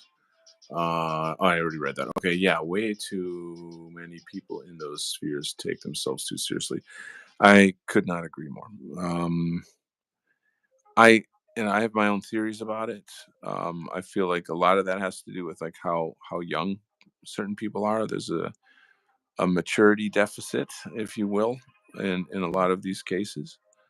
And these guys are they're not going to act. They're always going to act like like high school kids. you know what I mean? I mean, I don't, it's where they are mentally and emotionally. Like that's where they are, you know?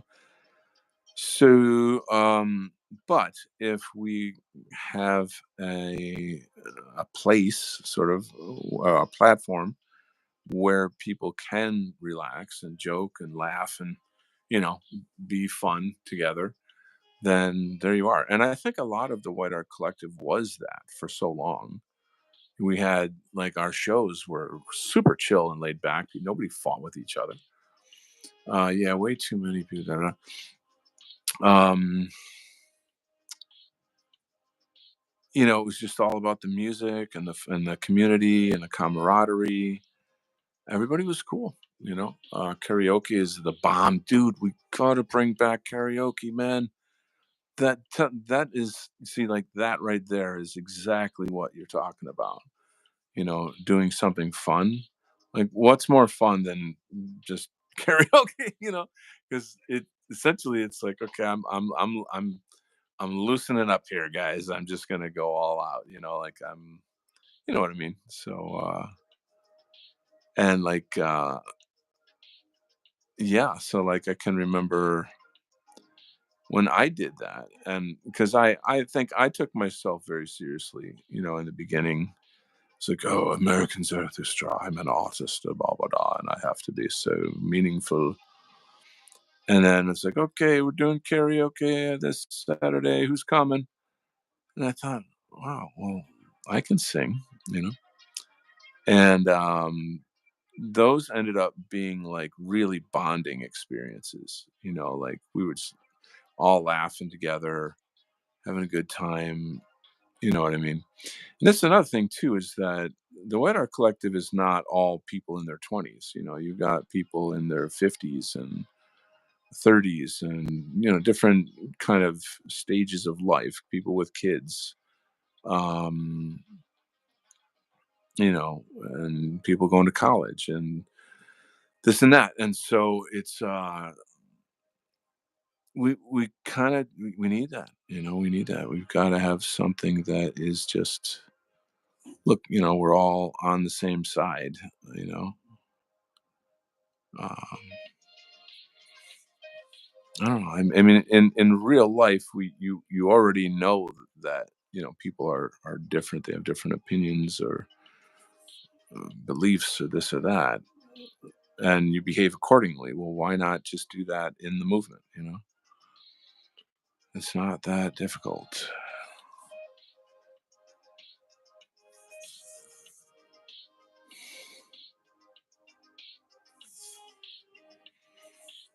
Sorry. Let's see. Wingit says, was the chick you red pilling on an Oriental? No. No, she was not an Oriental. But she is Latin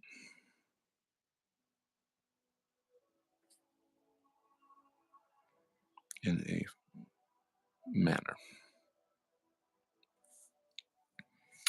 Don't want to say too much about people that, you know, the old identity protection program.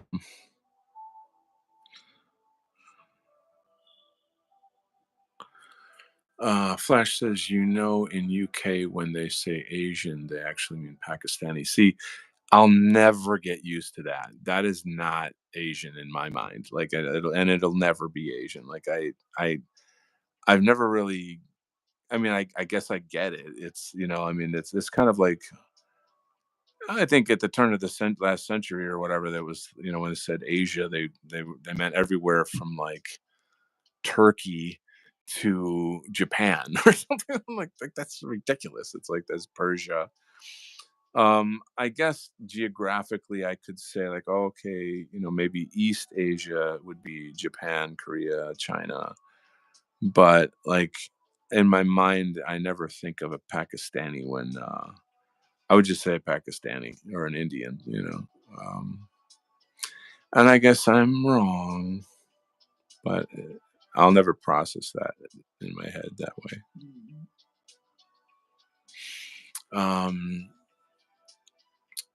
I know, right? It's frustrating. It is Asia. Far East is a good one.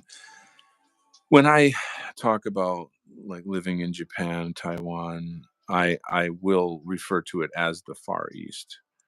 And it kind of reminds me of like my first week in Japan when I was young. I was like 20, 19, 20, and I got there on an exchange program, and I'm in the dorm, and the dorms are like beautiful. They're not like college dorms in America. They have this like beautiful Japanese architecture, and you're in fucking Japan, man. It's like even the silly little normal things are amazing, you know.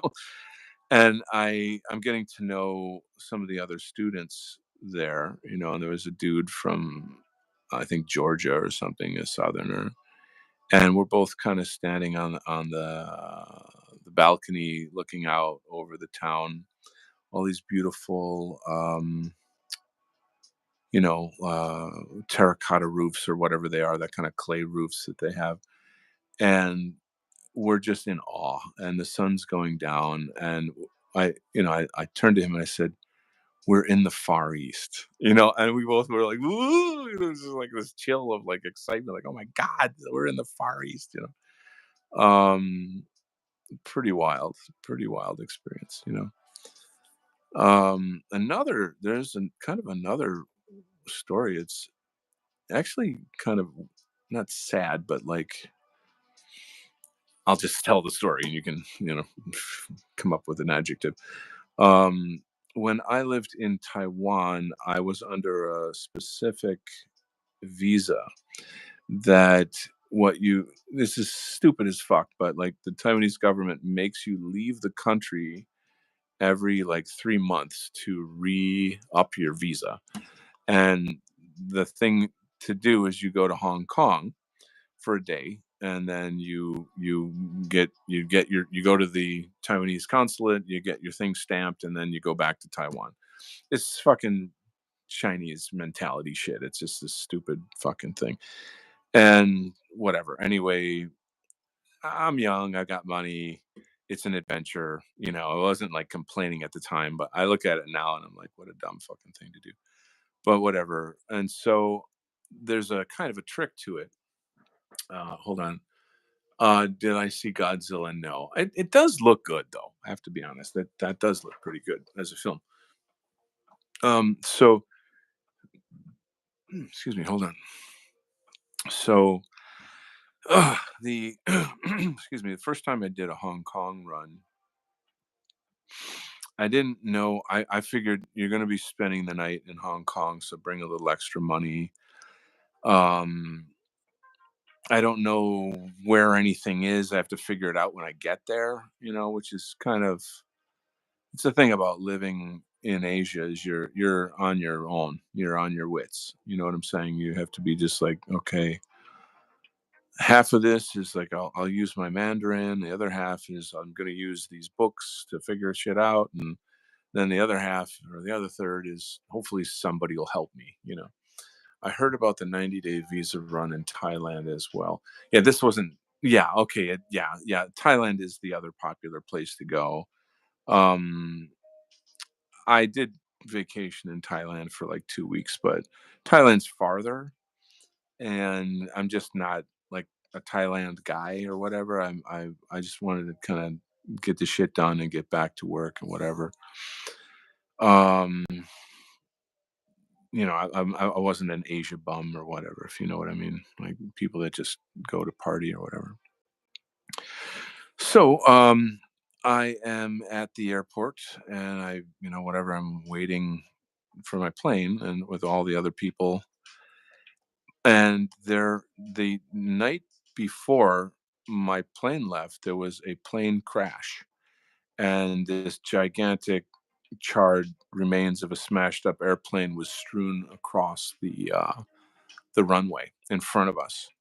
And everyone in the gate or whatever where we were waiting for our flight were all up against the window kind of looking out at this. And you, you know try to imagine how that feels. Like, fuck, I'm about to get on an airplane and I'm looking at this smashed to pieces airplane. It's quite awful. It's quite awful.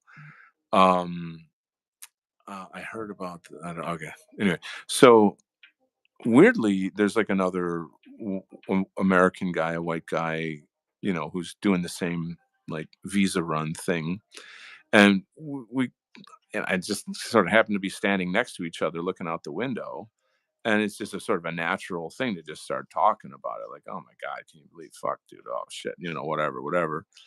And he's a very, very cool dude, very chill. And weirdly, interestingly, the I think it was the Singapore News was there, and they interviewed me, and uh, it was just a kind of a one, because like, oh, how do you feel looking out on the, blah blah blah, and you're about to get on an airplane? Are you scared? Like, so I was on like the Singapore News, but anyway, meeting that white dude, I can't remember his name. I know he did Tai Chi. That's one of the things I remember about him.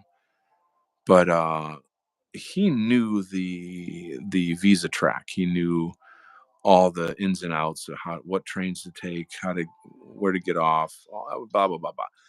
So I was like, oh man, I scored. Like I scored big here. I found a guy that knows how to do this. So like he's gonna teach me. Woo, yeah, all right, nice. So it turned out to be like a great time. We're like Hong Kong buds for the trip or whatever.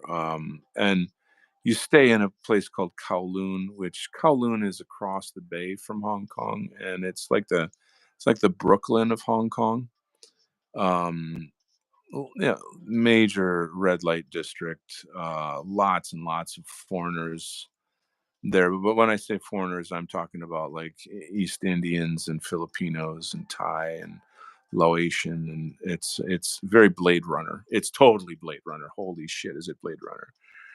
Like it's got a very different vibe. It's not as safe. You know, it's the red light district. So whatever. Not like that really was a big draw or a big deal for me. It was just a part of the excitement, I guess, of going. Anyway, that I'm setting all this up just to tell you one little tiny thing. So one time I go on this visa run, and there's a white South African guy who it's his first time doing the run, and you can tell he's really scared. He's just really out of his element, and he's kind of this particular guy. He's just sort of a lost soul. I don't know how else to describe him, but kind of a lost soul type of a character. Like he's in Asia teaching English, and essentially doesn't know where he belongs in the world. It's just a thing. But I'm a nice guy. I take pity on him. I feel for him, and I'm like, I remember when I was you. I was there. I was scared. I didn't know what I was doing, and I'm like, hey man, we he kind of like sat himself next to me on the airplane or wherever, and started talking to me, and it was the same deal. Like I needed help once, and now he needs help. So I'm like, yeah, I'll take care of you, man. I'll show you this and that, and I'll explain to him, these are the things when we get off here, we got to run to get onto this train, and then we got to go to the back of the train because that's the exit that goes to this area where we get a bus, and then we got to make sure we get there before 2, and then all this is like crazy. It would make like a great scene in a movie or something. And we do the whole adventure together, and there's all these kind of like little hiccups on the path that make it more, I guess, exciting in a sense that like, oh shit, are we gonna make it? Or, oh yeah, we made it, or something. Anyway, on the way, when it was all done and we were kind of heading back to Taiwan, somehow like he's from South Africa, and he's a white South African, and he's fleeing his country. He's trying to find another country to live in safely, where he can, you know, live his life and make a life for himself. And so we got got into this discussion quite a bit. Japan seems to be a classier. Oh, it's the Japan is the top of Asia as far as like like being a classier place. Probably Korea's close. They're very very similar culturally, but Japan is definitely high class, super high class.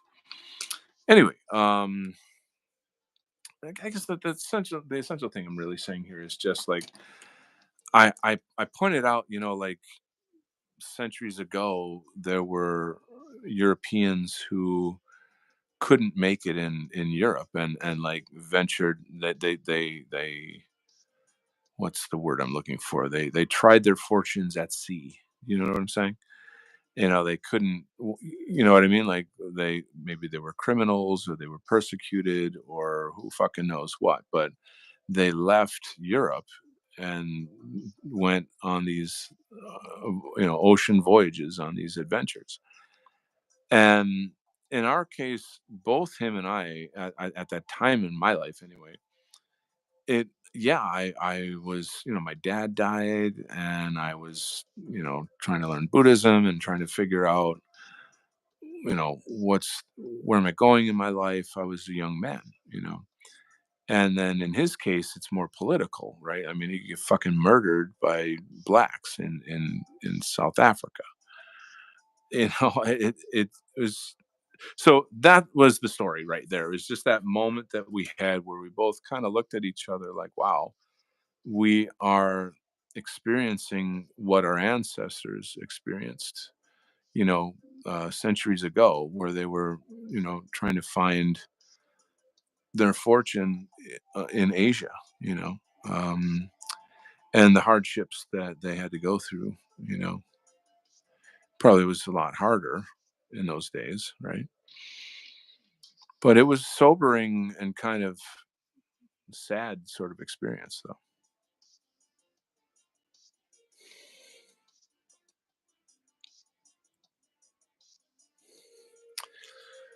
Oh, that was a long story. Hippocratic oath is here. A lot of South Africans went to Western Australia.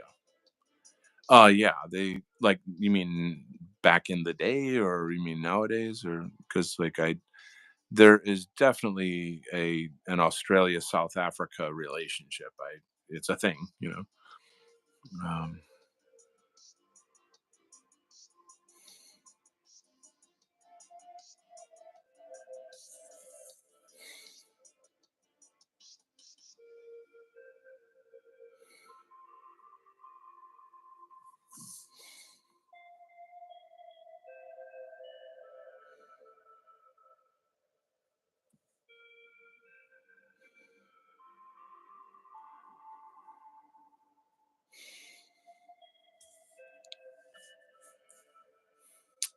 Damn, I can't keep my eyes open. Been prompting for hours.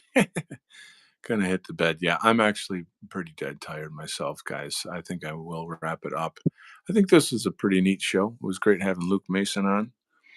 We shall reconvene shortly. This is the last page of this issue. I'll be starting a new issue. Woo! Anyway, thanks for coming. I love you all. You have a wonderful evening. I hope you enjoyed our fun time together and amazing stories and deep insights. I've solved all your problems. All right, gang. Like, share, subscribe, whatever, and keep on rocking in the free world.